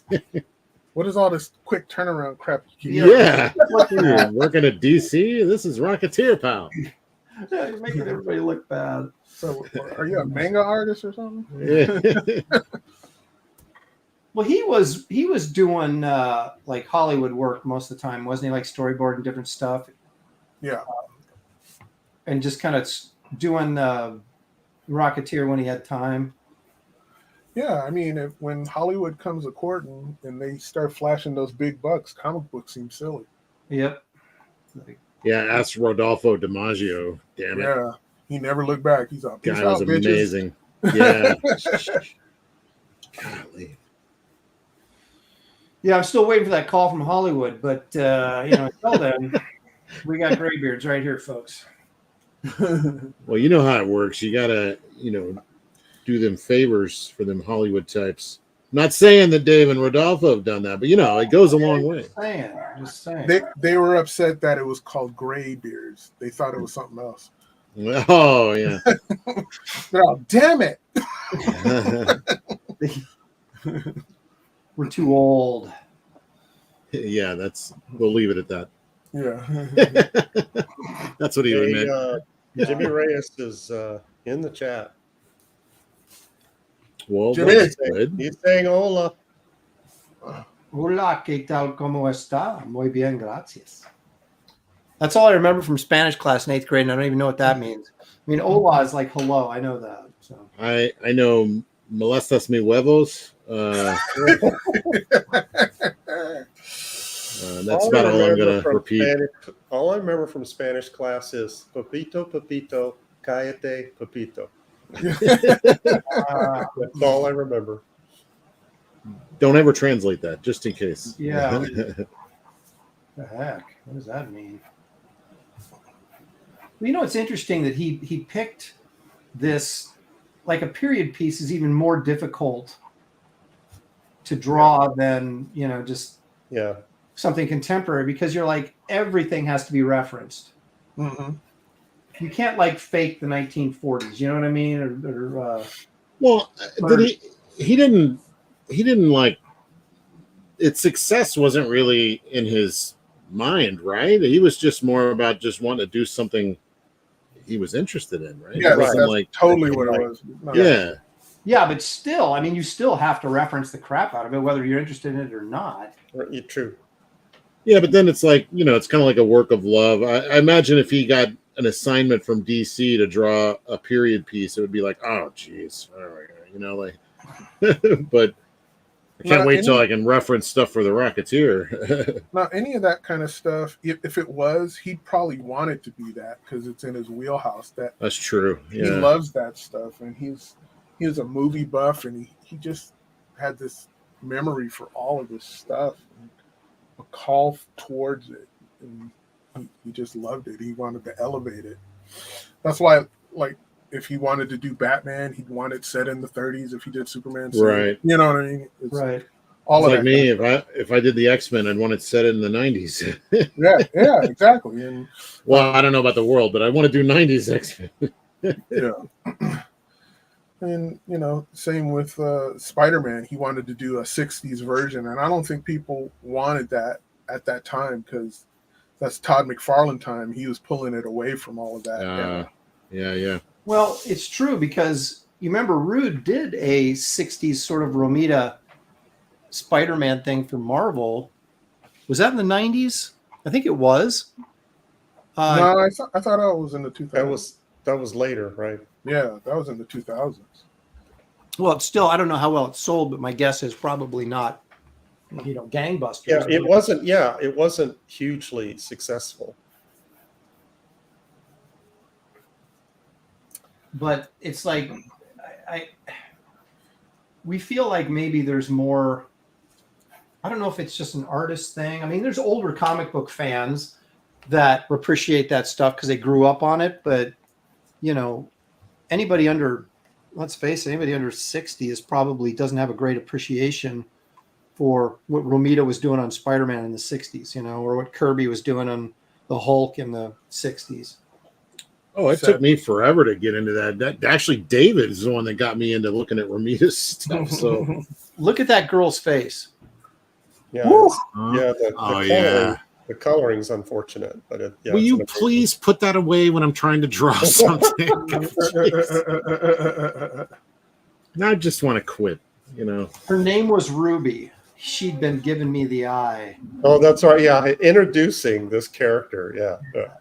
And it was burning a hole right through me. That's like total 40s dialogue too, you know. Yeah. And every dude's dream. Yeah. Giving me the eye. Good old Ruby. And she called me Daddy-O.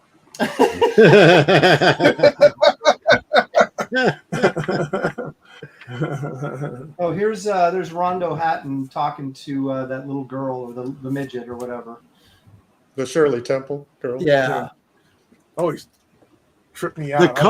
Man, Laura Martin's coloring on that. I love the original colors from like I think Bruce Timm worked on it, and who else? It was Joe Chido. Yep. Also, but man, she nailed it. Yep. The lighting is so good in that book. Yeah. She's terrific. Yeah. There's the pinhead from Todd Browning's Freaks. It's perfect though. I know. I remember getting that issue though, and I was like, ugh, what are all these? What is this? I just want Rocketeer. I was not into all the story stuff. Yeah, that story went in a completely different direction. Well, yeah. Once he, what was it? Cliff's New York Adventure. What was the graphic novel that he did that sort of kind of wrapped everything up? And then there was a couple issues the Dark Horse did that. But remember the Pacific Comics did like a graphic novel. Oh, that's right. Yeah. It had a whole article in the back about that airplane. Yeah, exactly. That's the one that, Chido colored. I had that for years. I don't remember what that was called. Just Rocketeer. It was the Rocketeer Gets Lucky, I think. Yeah.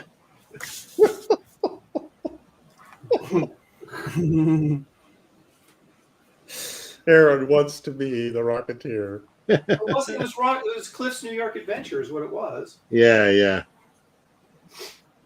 Because it had all the well, hang on a second. They did the two stories that were in Star Slayer, then they did the two that were in Pacific Presents, and then they did that graphic novel, and I think Cliff's New York Adventure might have been after that. Now I gotta look. It's driving me crazy. I have time to burn. We only have 25 minutes before we have to wrap it up. So Do we really? Yeah. Yeah. Okay. We've been on for an hour and a half already. Oh, all right. Time to break out the markers. Let's see what we can come up with. I can never find what I'm looking. This is where I completely ruin it. Okay, Kelsey, I see what you're doing here. What you do? Yeah. I got to tell a whole story. You got to get your Muppet faces in there too. So. Yeah, of course. I gave Betty a Muppet face. How in the world can I find the Death of Gru graphic novel, but I can't find the Rocketeer? Well, you got your priorities correct. I guess. Gru is fantastic. Gru was a good time to be had by all. Actually, I did like Gru quite a bit. I love it. I got a bunch of issues from like the old Marvel days. They need to do an omnibus of that if they haven't done that already. Yeah, because he did a lot of material. I mean, obviously he was fairly prolific, but he had a series in Pacific. From Pacific, then there was the whole Epic line. Remember from Marvel? Yeah. And I think there was something. That's else the one I have most of is the Marvel stuff. Yeah, he went to Image. Actually, I have some of the Image stuff too. He was doing it at Image for a minute. Aaron, were you at that convention where they were doing an auction? It was like some kind of charity auction, and Sergio was going to donate a piece, but he hadn't done it yet. And so he said, the more expensive it is, the more characters I will add to it. And, the larger it'll get. I think I remember that. And was this at San Diego? I can't remember what convention it was, but people started bidding, and he was just going to say, I'll do it at my studio, I'll do it later. And people started bidding, and the price kept going higher and higher. And so he says, okay, now it's going to be, 16 by 20. Now it's going to be 24 by 36. And one guy had a, one of those recipe boxes.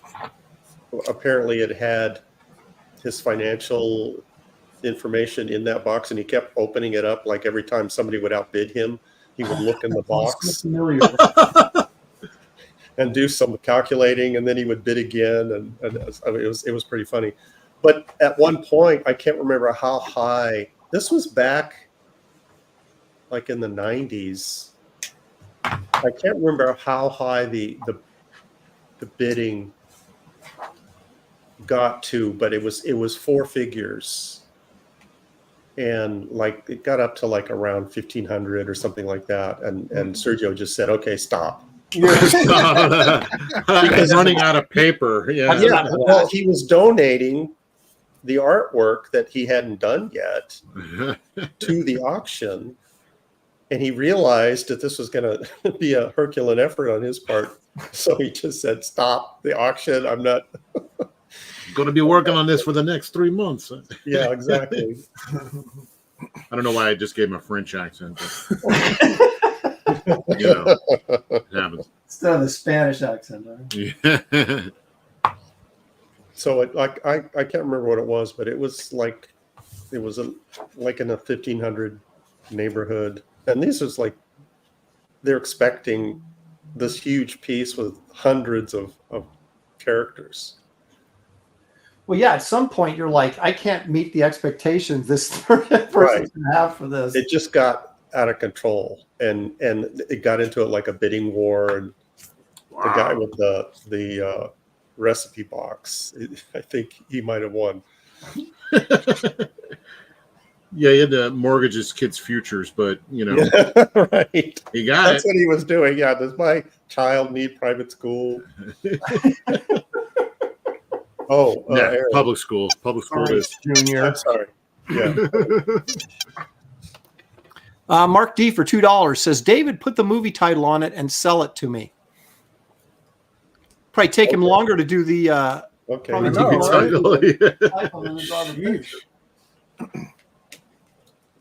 How much you gonna pay for it? Yeah, how much extra are you gonna pay for the movie title? Check your recipe box and let's get going on this. That's right. Check the recipe box.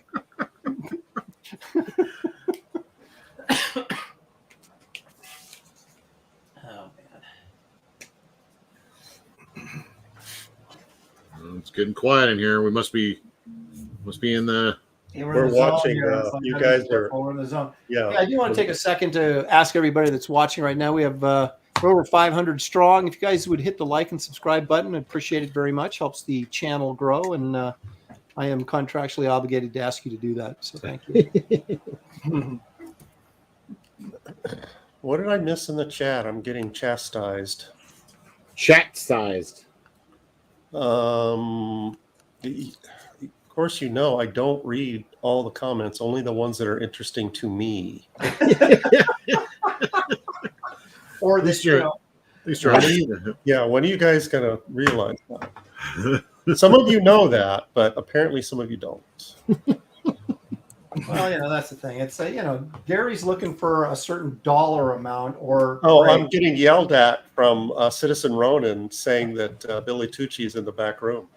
Oh, what? And that's what I didn't see. He's back, ladies and gentlemen. The Tooch. And he's done. Not only did he ink it, but that's a whole different drawing. Like how long have you been now, Billy? How long have you been sitting back here? About 20 minutes. Man. Yeah, look in the chat. Look what I've posted in the chat. We're sorry, I've just been scribbling away. Well, Gary's supposed to read the chat. So, I did not see you in the chat. I'm in the private chat and the comments section. Okay, we don't know how to demote Gary anymore, but I have too much power. Gary only sees nice things said about him. You were cursing him out. Yeah. No, I see. Yeah, I'm just noticing now the private chat. I don't know why I didn't see that before. And they're people in the chat are yelling at me. Billy, get Billy. 20 minutes. He's been in there for 20 minutes. Why would I want to get Billy? Who's Billy? What are you talking about? Why isn't this accompanied by a super chat? Yeah, getting Billy on the show. How does that mean? How does that help me look good? Chat. I apologize. Sending you guys super chats. The fastest way to get in, Billy, is a super chat. I was not doing that on purpose. That's all right, my friend. No, that'd be great. We ask our guests to super chat us so that we'll let them in.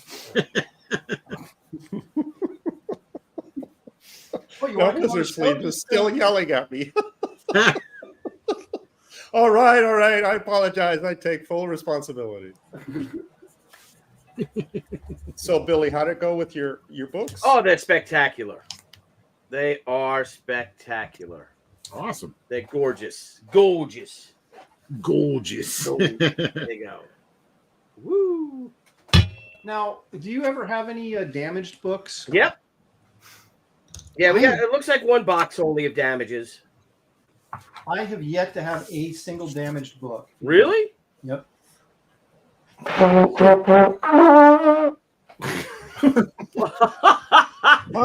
have a trombone. I have a trombone. I'm getting worse at this. My son William played trombone, and we bought his trombone, and then in high school he stopped, so we had this trombone. Well, now you know how to properly use it. I have no Fox idea. Mulder for another 20. How about that? Thank you, Fox. Wow. He says, with the debut of Fallout TV series today, perhaps Aaron can find an additional angle for Kit Carter promotion on Twitter. Both are 50s retro future. Oh, yeah. Just frustrated that more people don't know about Kit Carter. Audience is definitely out there. Well, thank you, Fox. Do you even know what Fallout is, Aaron? Yeah, I've seen advertisements for it. I don't know specifically what it's about, but I have seen ads for it.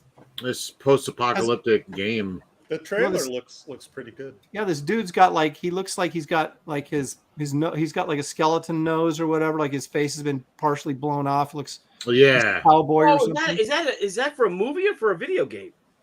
Well, it's a video game being turned into a TV show, Oh, and it's the TV guy that show. did Westworld that's doing it. Oh wow, Oh, I didn't know So it that. should be really good. Yeah, who's the guy? The actor looks familiar. I'm trying to remember who it was. It's Walton Goggins. Right? Am I Walter saying his name? Walter Walter. Goggins. Yeah. Elliot Frago. Hang on a Is my second. Rocketeer coming out all right? Huh? Is my Rocketeer coming out okay? Well, it's kicking our butts at the moment. So No, yeah. I drew because I did it in 2021. It's the back of my. Oh. I couldn't lie anymore. What a Oh, cheater. man. Back of my sketch cover. I'm going to start one right now. I'm going to go back to this one. I was sitting here for 20 minutes, and I'm like, it would have been funny. Like a half hour ago, would have been funny. Well, you know, No, it was. It's like, wow, look what he did. Just No, We would have still believed it if he hadn't said anything. I was loading 2,000 books. Are we doing Ellie Frog Capo for $2. Tucci wins this one. Everyone else solid No, third it's- place. Tucci was cheating. Well, do you have Billy? Do you want to show off one of your books? Oh yeah, you want to see my new book? Yeah, I Yes. do. It would absolutely. debut right here. I'm supposed to save it for Thursday Night Live with Billy Tucci, but hang on. Well, They you look can just gorgeous. like flip through it or something. Buy us a little time. yeah, no one's watching right now anyway. You have 500 Billy, people. so Look yeah, how well, nice you know, ceramic give or take. metal covers come out. We just got Here we go. Ooh, Okay, get that shiny. sucker in focus. All right. Oh, it's a metal. It's an actual metal with a Whoa. ceramic coating on it. Wow. Golly, man. That's For beautiful. the kids like it, you know. The kids- You know, For kids. for kids. Here's our new book. Let me move the oopsies. Oopsies. Excuse me. So fabulous. Hang on. Get that thing in focus. There you go. Let's just get that thing in focus. I mean, look how fabulous it is. Look how big it is. It's big. It's bold. It makes a That's statement, fantastic. and it's oh so sassy. There you go. Here it is. Here's the book. It looks good. The spelling looks good. The spelling, yeah, it's all correct. Yeah. So That's so always this good. book, I'm not going to go through the whole thing. Yeah, the original Way of the Warrior, She Way of the Warrior with the bookmark ribbon. Bookmark. Oh, it's like Bookmark. hand colored. Fancy schmancy. Fancy schmancy. So this is all done with Dr. Martin's dyes Yeah, and old school. wash.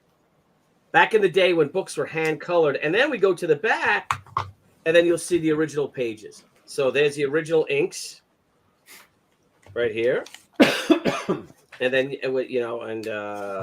see what you can see the blue lines, and she originally was going to have throwing stars right there. Look at the butt cheek, Aaron. See the butt.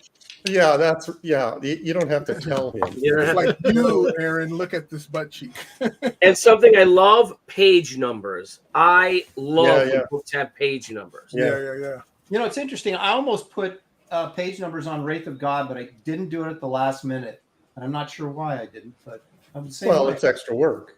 yes, that might have been it. That might have been it. So there it is. And then you got some cool extras. So you can see all the whites, all the all the white out I did when the inker inked it. I'm like, oh my god. Yeah, careful with that pen, Billy. Yeah. Oh yeah. Hello. So I'm very happy with it. We're gonna do a whole go through. Here's a little interview by moi, and I'll show like reference and all kinds of cool things like that. And thank you all who actually who supported the book. This is the actual first She logo I did by hand.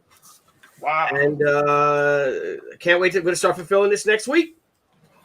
Sweet. There it is with the book, with the bookmark, with the dust jacket and the gold. Look at the gold embossing. Aaron Lepresti, do you do the gold embossing? Look how fabulous. Fabulous. Yeah, look at that. Look at that. Fabulous. Look at that. And look how smooth. Look at the what is this Yeah. called? What is this called, Aaron? When you have this thing on top. Spot gloss. Spot glossing. Like a baby's a behind. Yeah.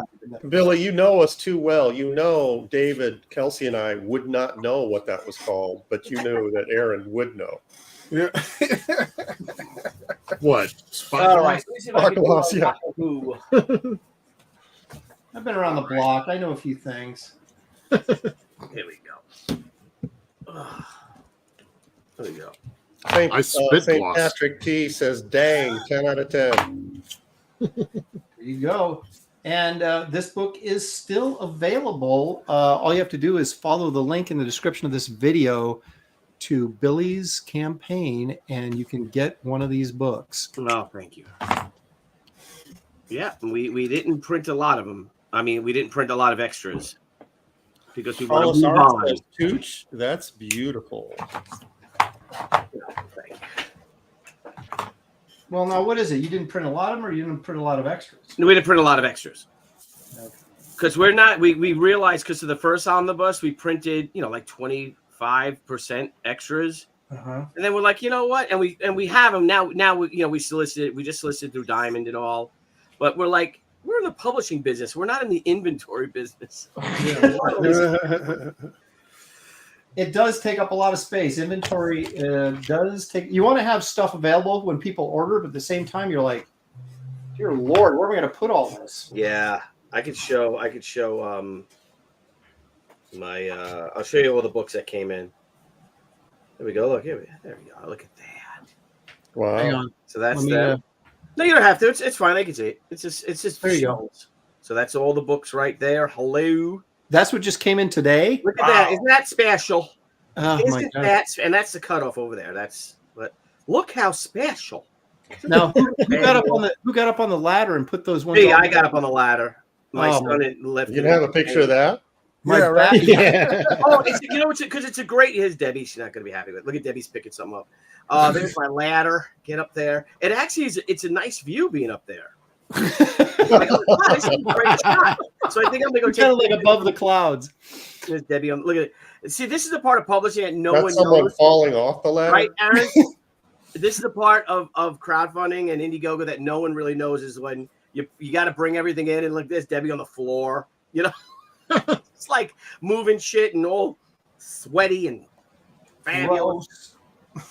Gotta take a shower. Let me see that photo again. Have to take a shower after that. This box fell right here of T-shirts, and then she yelled at me.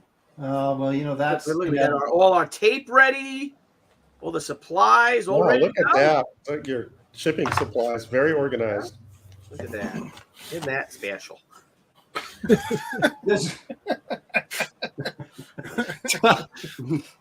Does Deb actually participate in the shipping, or do you? Oh guys- God, yeah, I don't do the shipping. I just take it to the. I just sign the books and take them to the post office. I don't give a shipping. Right. No, Debbie does all that. Okay. Do you do the actual shipping? You know how to fold the Gemini mailer and stuff? Yes. Wow, I don't. Shelley does the labels, and I do the bending. Of Oh, the stop book. it! Your mom. You make your mom do all I of know. it. You know you keep do. telling us your mom No, does my that. mom bags and boards. She does not do the actual shipping. Your mom begs. There's no way to talk about your mother. Yeah. And so then Debbie called me. She's like, my son called me, and he's like, Dad, you need to come back. Mom doesn't know where her keys are, so we have to lock the office up. And I'm like, I'm streaming. And that was a half hour. So I literally could have went to the office and came back. And all the time that Gary left you backstage, Yep, you mean? left me back there all by myself. Trying to redeem myself. Pantheon says, Billy, I didn't know you were left-handed. How come you don't hold your pencil like Eric Larson? Oh my God, Eric Larson holds his pencil. Nobody like holds car it. accident. Victim. Yeah, he's got. I was like, what the hell's wrong with you? Did like someone break your wrist? Did someone pick on you and break your wrist when you were a kid? It's very uncomfortable. If you ever watch him, it's really uncomfortable. Yeah, He's really like Yeah, like that. Yeah, it's very like that's how he draws. Yeah. You know, and I guess looking at it, like, yeah, that makes sense. Yeah, I was gonna Aaron, oh my God, so ding. Aaron. Leg Kick wants to know, says Gary Martin, who is winning, Kelsey or David? Well, you left somebody out, Leg Kick. That's up to you guys. Oh wait, it's not a competition. He's It's just a game. Leg Kick is always begging for a cannonball, but you know, I expect more from him, better effort than he's giving at the present. How do you guys draw with this camera right here in front of your face? We have no Yours up choice. really high. Do you have like a nice rig or something? Mine's just off to the side. I do kind of want it over my shoulder though. Oh, that's kind of cool. If I can.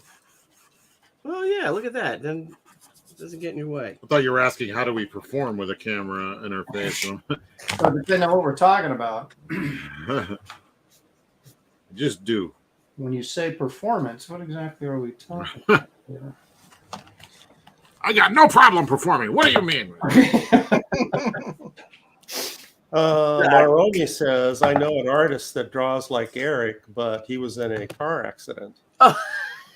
Yeah, what's Eric's excuse? Yeah. No, when I saw him, like, oh, that makes sense.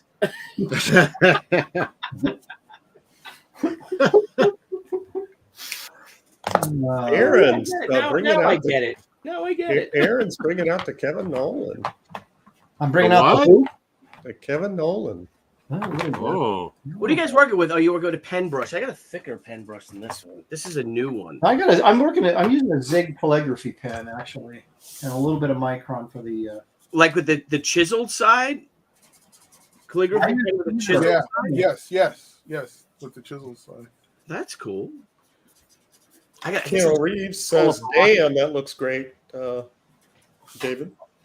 Oh, thanks. So I I had must to not be pause doing there. very good. I have not heard a I had single to thing pause, about how I had to awesome I am pause there, today. so no one knew who I was talking about. Yeah, you know. I have not heard how awesome I am like 20 times today. yeah, I'm getting a little nervous. I'm scrolling. You can't. Thanks for looking, Gary. Thanks. There's got to be one in there somewhere. I think I'm going to give Rocketeer a nose like when Iron Man had the nose fade. Yeah. I think I can improve upon it. Yeah. Like the Tin Man and Wizard of Oz. Yeah. I'm still, you guys do chat. it every week, right? And you just kind of chill out and Yeah, Some of chat. us. We're still waiting for Kelsey. Shoot, this is all that's happening, Kelsey. What?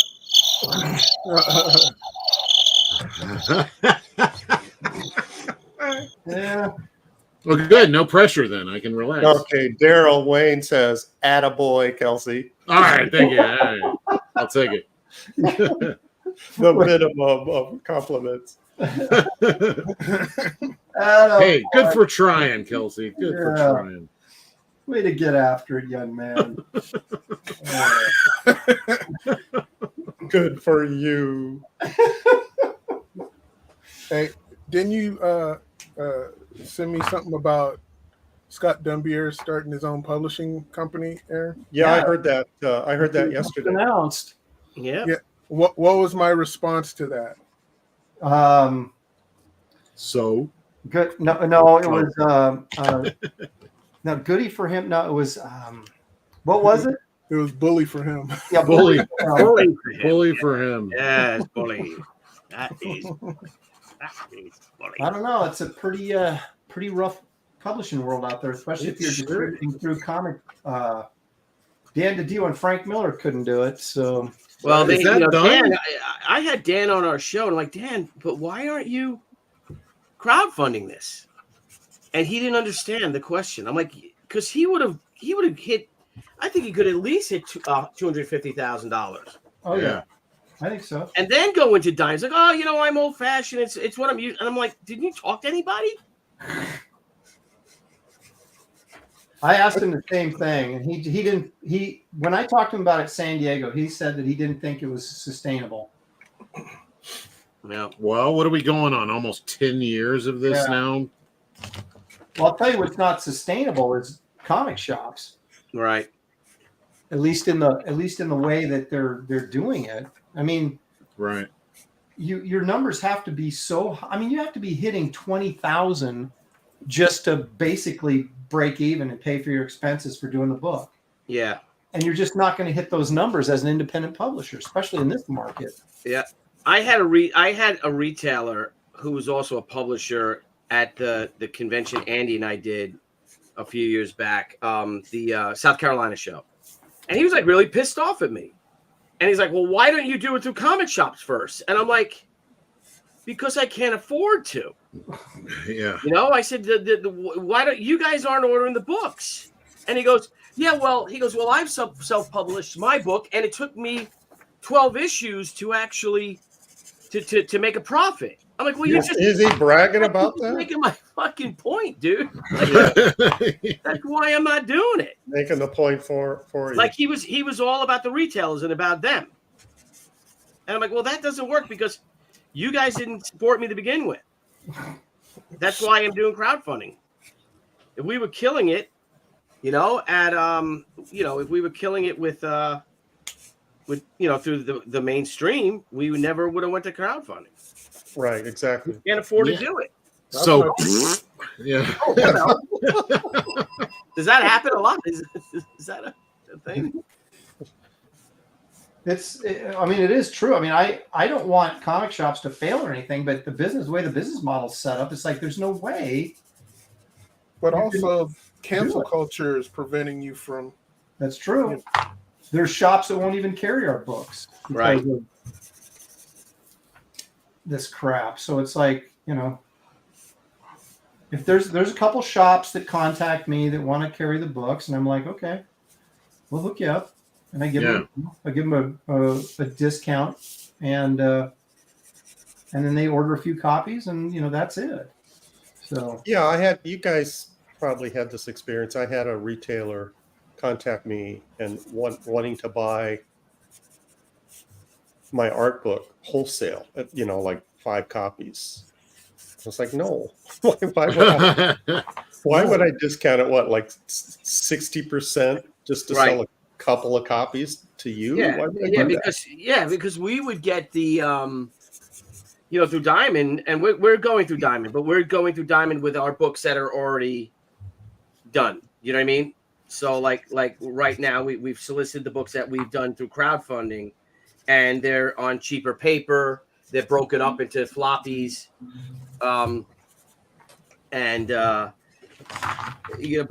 this is just to the exposure, really, just to get the books out there more. You know what I mean? Like to get to say, look at us, we're in comic shops, and if we don't lose money, then that's fine. We got to pay Mindy to put them together. We got to pay to print them, because we are breaking them down and stuff. So I don't know. Well, when I did Wraith of God and I sent them, to the retailers, I said, you have to wait till I get everything sent out to the backers first. And then I said, you guys cannot sell these for less than, I think it was $25. Right. And if you're going to do that, then no, because I don't want people that paid $25 to go into your comic shop and say, hey, wait a minute, how come you're selling it for 10 or whatever, Yes. Of course, you have no control over that, but eventually, if they're sitting on their desk or sitting on their shelf long enough, they're going to mark them down. Yeah. Right. And then you're undermining your entire fan base that's helped you actually produce the book. Exactly. Well, that's like Mitt Breitweiser really did that, and that did not work out for him when he did the deal with his Walmart. Yeah, all that worked out. He just needed to get the book to the. He should have got the book to the backers first. Yeah. Yes. Because that's just not that's not good. The fans are not going to respond well to it. They're never going to understand that. I truly believe that made a specter of like ill, not just from the fans. I mean, like it gave him like a bit of bad luck, because of that. I don't know, because like it was just like one thing after another, having like first business partner embezzling money. Walmart was great. They wanted more, but it's just one bad thing happened to another. And it started with not getting the fans. I mean, let that be just like an ultimate lesson for everyone. Well, yeah, that's a difficult thing, right? It's because you want to price the book so that your backers feel like they're getting a deal. Plus, they get the extras, right, that the other people don't, the card sets and things, or whatever your stretch goals are. But then you got to be careful when you're reselling it, because you're like, well, if I've got some extra copies, I don't want to let these go for less than the people that backed it to begin with, that made the whole thing possible. Yeah. So you got to be careful. I've just made up my mind that like if I do anything for retail, or anything like that, it's just going to be different. I'm just not going to like cross pollinate. Yeah, I think that's probably the wise thing. Yeah, I mean, there's like what you do for crowdfunding, which is usually boutique. You have more time to have full craftsmanship, things like that. It ain't no webtoon. This is like real deal. Yeah. This ain't no party. But I like the idea of having a smaller print run and making it limited, and it's exclusive for the fans, and it's almost like you're doing it for your friends. Yeah. And it's like, hey man, I did this one for you. What do you think of this? And you just keep it small. Yep, and they support you. It's great that they come out and support you. Exactly, and the direct feedback that you get from people is awesome. Be it positive and or negative. It's good to know, and it's good to know that they care enough to even tell you some negative thing.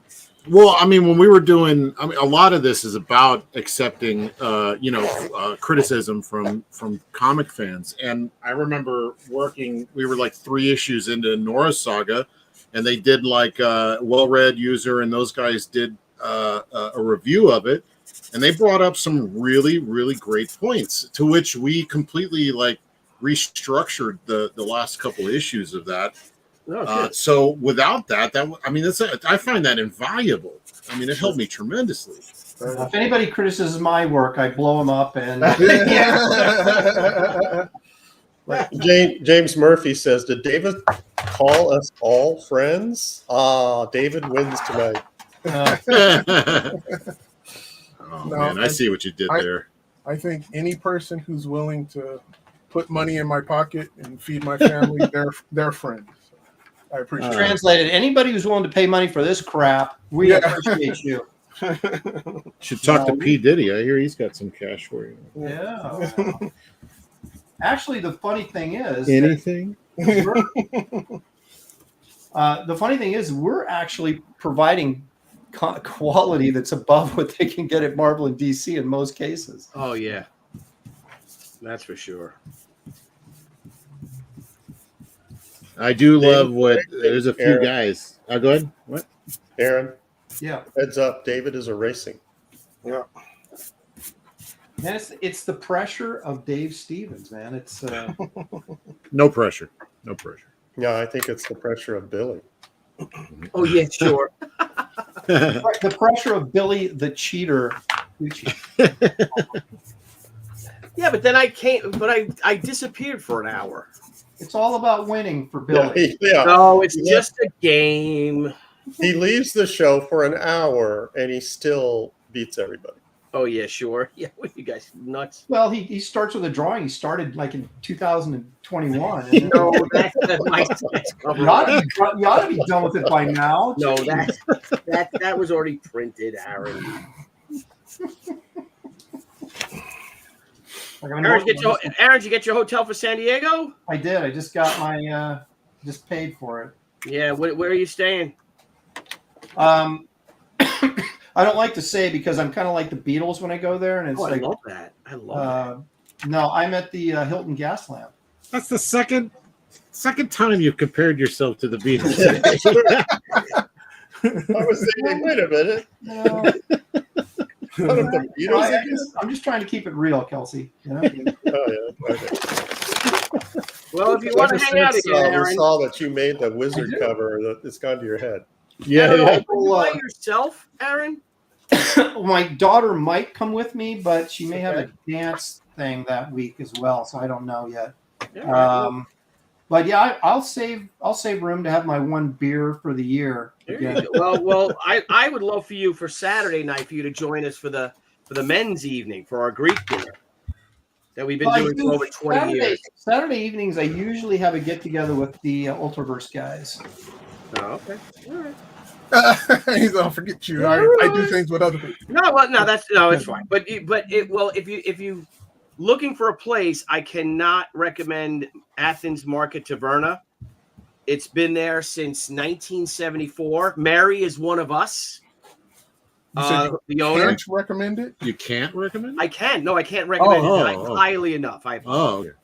And it's a great. It's right by the mall, by Horton Plaza Mall, or what was once the Horton Plaza Mall. What is it now? I don't know. Remember they were like tearing it apart. Cheesecake Factory. Yeah, no, it was. They had that great Chinese restaurant we used to go on the upper floor, and that was gone. And yep, that was our Sunday nights. Was that at the Chinese place? Speaking of Dave Stevens stories, now there was. Tell me if you remember. There was a. Was it called the California Grapey or something? And it was like a. It was right there where the Chinese restaurant was, but right there, if you're facing the Chinese restaurant, it was on the left-hand corner. Yeah, it was like a Tuscan grill. Yeah. It was really small, but they had wine and all this kind of stuff. Yeah. And so we had Shelley's birthday there one year because San Diego always occurs around the 20th, which is Shelley's birthday of July. And so we were always doing the birthday get-togethers at San Diego. And so we had this one planned, and a lot of Ultraverse guys, a lot of other, friends and stuff. So we had probably about 15, 16 people there. And I can't remember who it was that walked in with Dave Stevens and said, "Hey, do you mind if Dave joins us?" And I'm like, "Get that guy out of here. Are you?" No, I was like, "Yeah, do I mind? Are you kidding me?" What year was that? I remember that. I was there for that. You were there for that one? Yeah. What year was that? Oh, gosh. I think I was 17. So no. 17. It had to have been at least, I'll bet it was at least 10 years ago. Okay.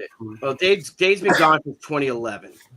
Okay. Well, obviously it was way before then. I think 2011. He died on March 11th. I don't know. Someone in the chat would know what year, maybe. It had to have been at least 2 years before he passed. And Dave walked in and said, "Shelley!" No, actually, he didn't. He was very. That would have been fun. Shelley! Oh, hey, Aaron. Yeah, I would have cried probably if he did that. James Murphy wants me to ask Billy about his Florida trip. Did he convince Graham to change his flights? No, Graham. He's like, I don't want to bring all my stuff there, and it's a small con. But I'm hopefully going to see Graham Friday night. At him and his friends. Unfortunately, one of his buddies' mothers passed away. Oh. So all his high school pals, I guess, are going there to celebrate the mom, and then they're going to get together. So hopefully at a bar. But my sister now wants to get together. And she's in Lakelands Friday night, and I was hoping that my whole family would come to Melbourne Sunday and have like a nice family dinner, Because we get in at 4, and then I got to go because I was supposed to jump. If you knew that, I was supposed to parachute jump, do my army Oh my jump with my old gosh. army buddies. But the jump was canceled for I know, dude. I know, dude. I was gonna shoot my video. I have a camera that goes on my GoPro that goes on my chest, right? My chest rig, and I was gonna be like, if I'm crazy enough to jump out of a perfectly good airplane, you can support She Gatecrasher. There you go. Well, I can't do that now. Yeah. Well, just fake it like your turkey hunting video. Just fake it. Yeah, well, yeah, because I did jump once before, so I could throw some voiceover into when I jumped before. Yeah, there you go. I really wanted to jump. I love it. I love it, and so I'm just pissed. But I'm sure it's something to do with the aircraft. So it's all about safety, isn't it, Gary Martin? It's about insurance, I think. Yeah. Nomadaman says it's confirmed. White men can't jump. Thank you. Hang on. Yeah. Brian Norton says Dave Stevens passed away in 2008. So okay, 2000. Yeah, so it was older in 2008, Aaron. Yeah, so it probably 2005-ish, 2006 maybe at the latest. It's now, funny, when you would go with Shelly, now did all the kids come with you too? No. Well, you had your then 80-year-old mother watching the kids. Well, no, wait a minute. If it was, you say it was 2005, that's 20 years ago almost. Yeah. So they were little. with grandma. Yeah. So yeah, we would do that too. My kind of like daughter, a vacation for us. My daughter would get so ticked off. I want to go to San Diego. I want to go because I'd always take my son with me. And actually, I can tell you what date it was because Shelly quit going when Josh was in junior high, and Josh started going with me in junior high when he was like 12, and that would have been, oh my gosh, 18 years ago. So it had to have been before that. So yeah, it was probably at least 20 some years ago. So it probably was maybe 2004. Yeah, that's probably right on the nose, 2004, 2005. And but yeah, my daughter would always go, I want to go to San Diego. How come you never take me to San Diego? You always take Josh, blah, blah, blah. So I finally said, okay, I'll take you. And then she goes, oh, can a friend of mine come too? And I'm like, right. So I said, no, I said, if your friend pays for a plane ticket, I said, I'll get the rooms. Yeah. And so we did. We got the extra rooms. They weren't at the show for more than 5 minutes for the whole 5 days we were there. They were shopping the whole time. Wow. And I'm like, I could have left you home and just shop. Are you kidding me? Yep. So I told her this time, I said, if you come this time, you are working the booth. Aaron, do me a favor and get the cannonball ready. Uh-oh. Old Dirty Fatty says, Gary, tell us stories about flying in a Ford Trimotor.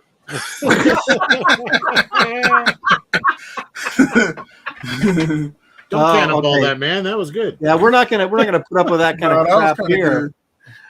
Oh, here we go.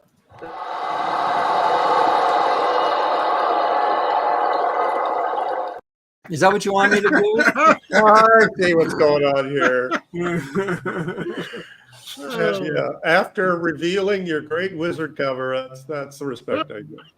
Well, this actually, we got this clip from Gary just a few minutes ago here. I'm as mad as hell, and I'm not going to take this anymore. Yeah, my pre-mustache days. Hey, Nikki, yours is already boxed and ready to go. What about her box? What? Oh, hello. Come on now. Whoa, what the? Well, what do we, Healthy. That's not what I said. She knows what I'm talking about. Does she? So, Aaron, did you find your first piece of art, your first published art, comic art?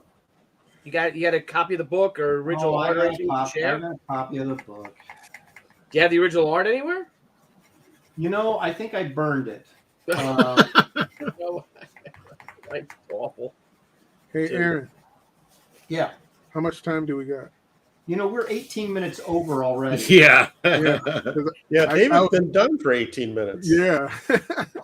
Oh shoot! All right, let me just do my rocket, and I'll do some smoke effects. All Well, right. look at Billy. Well, look at Billy's Sharon. doing the Ron Rocket. He's doing the TV. Well, the because movie Rocket. I'm doing the movie rocket. You don't want me to do the movie rocket? No, it's too It's It's late. too late. You're already committed, man. No, do Um, whatever let me rocket take- you want to. I wanted to show the rocket. That's why, because it's an angle. That's why I did the twin rockets. Let me take a minute here as Billy finishes up here to remind everybody that I am Aaron Lopresti and I deserve your support.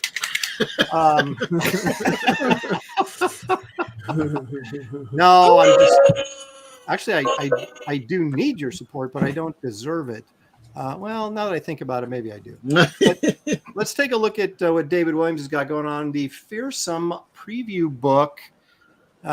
He just showed the cover earlier in this episode for the actual it's not for the preview book, it's for the first issue, right?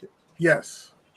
So the preview book will come out first, which has all these extras in there, like David's sketches and some of his layouts and things like that. So it's that's the only time you'll be able to get that stuff. So even though it is the first 11 pages of the first issue, it's also got that sort of sketchbook material in there that so you don't want to miss this. You will find the link in the description of this video, take you right there if you want to back this killer project by our own David Williams and Ethan Van Sciver. So there you go. David and Ethan. Now, Kelsey's got multiple things going on. We're just gonna show one. Yeah, the big one for Mr. Mike Barron. Yeah, this is your. This is. Can we Nexus show the video now? Yeah, I'll show the video here. Because the little animation at the tail end, Kelsey, you did that, right? Can you go full screen? Yeah. It's looking wonderful, Kelsey. Thank you. Wonderful. Yeah, this is fun. I'm excited to get it out there. We got like 3 different Nexus books coming out this year, so this is the first one. Where's the? There it is. Okay, hang on. Here we go. Here we go. Oh. An ancient evil, billions of years old, wages war on the universe. Go full screen. Entire star systems are That's what I vanishing thought I without a just trace, did. leaving No. devastation in their wake. Oh, leave me alone. Nexus, the intergalactic guardian of lost souls, must stop the unnameable terror and its expanding scourge of destruction. The totality of everything in existence will collapse upon itself if he fails. With the fate of the cosmos in the balance, Nexus must confront his most dangerous adversary yet. Can he save creation from total and certain destruction, or will darkness reign supreme? Find out in Nexus Scourge, the all-new epic sci-fi adventure from Eisner-winning co-creator Mike Barron, exploding with Kelsey Shannon's dynamic Kelsey artwork. animation. Yeah, man. Beautiful. Order at Indiegogo.com. Indie Bobo. Andy Bobo. Bobo? Indie Yeah. Bobo. I only did the last little part though. All the other stuff, which I mean, the whole thing came out just so good. When I first saw it, I was like, "Holy crap! It's like a movie premiere." I love it. Well, this little thing where he turns right here. Exploding with that's Kelsey That's you. Shannon's dynamic art. Barron. There it is again. Look. Exploding with It Kelsey misses the Shannon flash every time. It's and like weird. co-creator Mike Barron. Exploding with Kelsey. Kelsey Shannon's dynamic. There you Did go. you do that? Exploding with Kelsey. Did you film yourself doing that move? No, Then he I hurt just himself. That's why he sketched it missed. out. That's why he missed Graybeard's for a month. He did that. Yeah, he did. He was roller scoping it and he hurt his back. I used AI. I did it in 20 seconds. There you go. That's why he only has 3 fingers. Oh, look at this. Mickey said she just refunded Nexus Scourge because of the Kelsey box comment. Oh, no. What did I miss? Oh, Hey, I thought your no. box was worth it, honey. I'm sorry. Please. The artwork on this looks fantastic, Kelsey. It really does. And I'm sure thank you. Mike's story is pleasant. But you want to get it for the artwork. No, I'm kidding. Mike's a great writer. So Oh, yeah. Look at that stuff. He cramps so much on a page. Like, there's times where I'm having to go to like 2 and 3 locations. I'm like, come on, man, give me a break. Got different aliens and like all kinds of stuff. It's like, Dude, that's the problem I'm having with Kit Carter. It's like, oh, wait a minute, I got to draw another alien. And oh, wait a minute, this is a new room. We haven't been in this room before. yeah. I love That's part I of the love fun, the though, trailer right? where it says tight suits. Yeah. Kelsey, your sense of scale on the things you do is so amazing. Yeah, I It agree. really is. Thank you.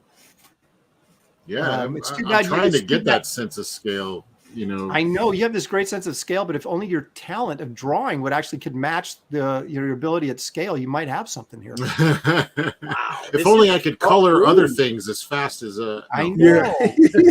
No, this looks really, really great. I actually even backed it, and I've never read Nexus before. Yeah, I'm just hoping. But according to Aaron, Kelsey's really good at drawing scales. Yeah.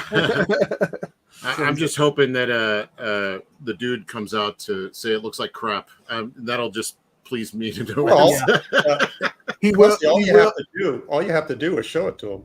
I can't wait. That would be a thrill. No, I'm not kidding either. I would love that. Just No, all lay you into have me. to do is dedicate the book to me. Then he'll come out of his skin. Oh no! Oh, does he not like you? David's the only guy that's pissed off as many people as I have. But David does it on purpose. Mine are all accidental. And of course, Billy Tucci's She. I got it here someplace. That's all right. There it is. Ding. Ding. There it is. Yeah. Oh, I have to add the pictures of the fulfillment. I guess I'll do all that tomorrow. There you go. That's right. The legendary It She. is out. This is, oh my God. The enthusiasm that I had when doing this book, but I didn't know what the hell I was doing. And, I'm a far better draftsman today and a storyteller, but man, was I excited to do that book. In your first book, and I was publishing it. I didn't know what the hell I was doing, but I bought it off the stands day one. Loved it. Dude, you helped change my life. Thank you. No, it was great. It was just it was different. It was great. And the women were drawn so well. I always appreciate Oh my God, the women. it. Yes. You can back this again. You can still back it for, what do you say, but probably about a couple of weeks yet, huh? Yeah, a couple of weeks. We just want to get, and then we close it because we're going to launch She Gatecrasher, our next one, written by J.C. Vaughn, which is going to be a lot. Was in the chat earlier today. So. Yeah, right after you left, he made fun of you for leaving early. Oh, that's well, I'd like to do on my next Thursday, maybe next week's Thursday Night Live, to talk about my Overstreet Price Guide cover. And Aaron, if you wouldn't mind popping in. I can talk about my Overstreet Price. Price. Yeah, for sure. There you go. Show me your wizard cover too. That's right. Oh yeah. What wizard cover's yours? Oh, hang on, Gary, bring it up, will you? Oh, you didn't see it? No, I this missed is that. Yeah, we all missed it. Yeah, hang on a second. Finally, so you can back Nexus, you can back Fearsome, you can back Billy, and all the links are in the description of this video. And also my graphic novel project, Kit Carter Planet Doom. I showed a page from that earlier today, and we'll be where are we at? We're almost on page 45 right now. So I have a 64-page graphic novel. So we're getting her done. How many pages? But Kelsey's coloring, Matt Ryan's inking. Oh, am I coloring it? Look at there's some Kelsey colors. That's what they look like when he shows them to me. There's another one there. Little Dan Lawless back cover action. Look at that saucy pinup by Dan Lawless. Love that. Censored. Gary Martin and Kelsey contribute a pinup to the hardcover edition. Wonderful. I'd love to see what that looks like colored someday. And then we got T-shirts and. I didn't think we were allowed to say colored on the show. Oh, that. Got a movie poster coming. Anyway, enough about me, you guys. The links are in the description of the video, so please check those campaigns out if you haven't backed. And if you have already, you have our undying gratitude, and I mean that seriously. Thank you guys very much for supporting these projects and making it possible for us to actually do them. Hey, Aaron, how many pages is Kickstarter going to be? 64, unless I expand the fight scene at the end, which looks like it may start heading that direction. So maybe it's more than 64, but we shall see. All right, folks. It's Aaron, I have your wizard. Oh, here we go. Let me see. This is my Billy. This is my wizard cover. What do you think? Yeah. Jealous? Love it. Love it. Love it. By the way, Billy, you're allowed to say colored on the show. It's just how you say it. Because if you say colored, people will go, okay. But if you say, hey, colored, oh my God, that's something different. That's different. It has a different inflection. Yeah, okay. All right, well, folks, we're going to wrap this up because we are way over. I didn't even realize I got to go do a Star Trek show in 30 minutes. Oh. So anyway, let's take a look and see. We'll start with me. And there's good old Rondo hat, and I didn't finish. Oh, perfect. Inking the. You realize it was a Rocketeer piece, right? You should have finished the Rocketeer. There he is. He just, had to get Rondo in there. And man, that's killer ink, man. You're like going to town. Yeah, I see what you were saying. You're doing your like. That's like some Bernie Wrightson action, actually. Yeah. Man, if you had like a little shadow or something on the somehow do the dual light. Are you going to color this? Who knows? I was thinking maybe I could. I think bring in like a kicker light over here. Yeah. Nice. So anyway, I got to ink the Rocketeer still, but we're getting there. Nice. There you go. Great. Look at them thighs, man. He must work out. Yeah, well, he does. He's the Rocketeer. I see what Jennifer Connelly saw in him. Yeah, exactly. Yeah, hello. What happened to David? There he is. Okay, so there's David's piece. Look at that. Oh, man. David, my God. Something must be done about David. You know, if you put the Rocketeer logo in there, somebody will buy that from you, I heard. Yeah. That's cool. You can almost see the rocket. It's right there. Cullen says, well, at least you tried, Aaron. Looks like another Nintendo piece. Oh. Spambot looking for the cannon. Spambot for $5. Australian, maybe? Good show. Thanks for getting Billy on. Maybe he can be on a whole show next time. Congrats to Kelsey for getting nudity on Graybeards. Okay. I don't think I'm done apologizing for that. He probably never will be. Yeah. That's a great piece, David, and kind of what I expected. High quality. These, of course, were David's categories this week, so he was ready to go. Yeah, no kidding. All right, let's take a look at what Kelsey's up to. Oh my God, Kelsey! So yeah, as usual, I'm representing the Muppets. But I was trying to make it look like he was oogling her as he was getting the crap kicked out of him. But it's hard to make that some expressions on that helmet. But yeah, I think it's okay. It reads. Okay, good. Yeah. My Mondo, whatever. Rondo Hatton. Yeah, that didn't come out great, but he just I had fun with it. Tell a little story. Yeah, I love it. Yeah, that's great. Yeah. Well done. Kelsey, the storyteller. He's an old man sitting around a fire talking to little kids going, the Rocketeer got his butt kicked by Mondo Rondo Hot. But then they crashed into Betty Page's photo shoot, eh? What do you think of that?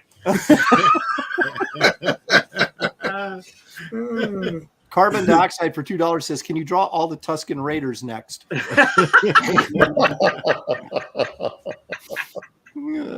Yeah, since I was the only one that colored mine. Oh, here we go again. I'm the only one who did dual lighting, so there. Oh, okay. All right, let's take a look at our guest, partial time guest. He was here, he was gone, he was stuck in limbo, and then he's back again. Billy Tucci doing the Rocketeer. Oh, you did it in like Canson paper. That's cool. Yeah, well, it's a good another cheat, you know. Put a Is it little like- little value work in there where you don't actually have to do it because it's on. Are you gonna fill in that the white like behind him? That Yes. would make him pop. Yeah, he would Yes. really pop. You do that. Yeah. Would I? Okay, I'll do that then. Yeah. Yeah. Oh, yeah. Yeah, do that. Do Do it that with, when you do get it it. with paint. Yeah, Yeah, I have white. to paint. The pencil isn't really if you know when you had you have a nice like this on that paper, man.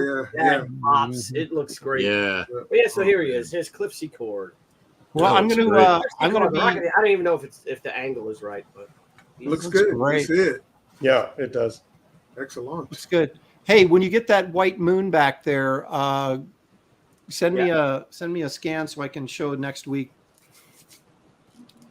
Because I think we'll all, other than Kelsey, who looks like he finished his, and David did. Oh his. yeah. So I guess Yeah, that's just me. I finished first. Yeah, you should you color should. yours too. Yeah, in all our spare time, that's what we should. I know. Well, this was fun. This was Yeah, a lot that's of fun, great. mate. I like it. He was here for like a total of 20 minutes, and he still managed to finish his I Nice, have fast. the paper. And I know we're these losing are it, always man. good.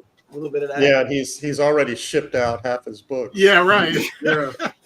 No, they just can't. I just said we're losing it, and I looked at the screen. I got, well, I guess I'm the one who's losing it. I'm the one who didn't finish. Where were you, Aaron, when I came on? You were like rummaging. You were I was rummaging. looking for a Rocketeer book because we were talking about the graphic novel, and I was like, I got it around here someplace, and I couldn't find it. Yeah, so. it's easy to distract Aaron. That's one of You know what would be yeah. a fun one? To do dinosaurs from Xenozoic Tales. Oh, Hey, get Mark Schultz to come on. Yeah. Yeah, Mark Schultz. dude. Yeah, then you could finish before someone because it would take a long time. He would never come on a live drawing show, I can guarantee you. What's the other dinosaur guy? Stout? Stout. No, Yeah, Bill- get him and Stout on the same show. And Oh my You know, God. I could probably That- I could get Bill Stout on here if you guys. Dude, that would be fantastic. All right, I'll check with him. Oh, hell yeah. All right, everybody, that's the show for today. I would remind everybody that we've got Star Trek show on, the Landing Party. That's what it's called, that I'm on with Graham and Anna, the Star Wars girl, and sometimes Ron Garney. So that's at 5 Pacific, so about 22 minutes from now. You want to check that out later this evening. Thank you guys for the super chats. Thank you for the participation in the chat. You guys, we couldn't do it without you. We had well over 500 people in here. Please hit the like and subscribe if you haven't done that. Thank you for your support, because support can be beautiful. And we will see you guys right here next time on Graybeard's Studio. Good night, everybody. Thanks, buddy. Thanks, Billy.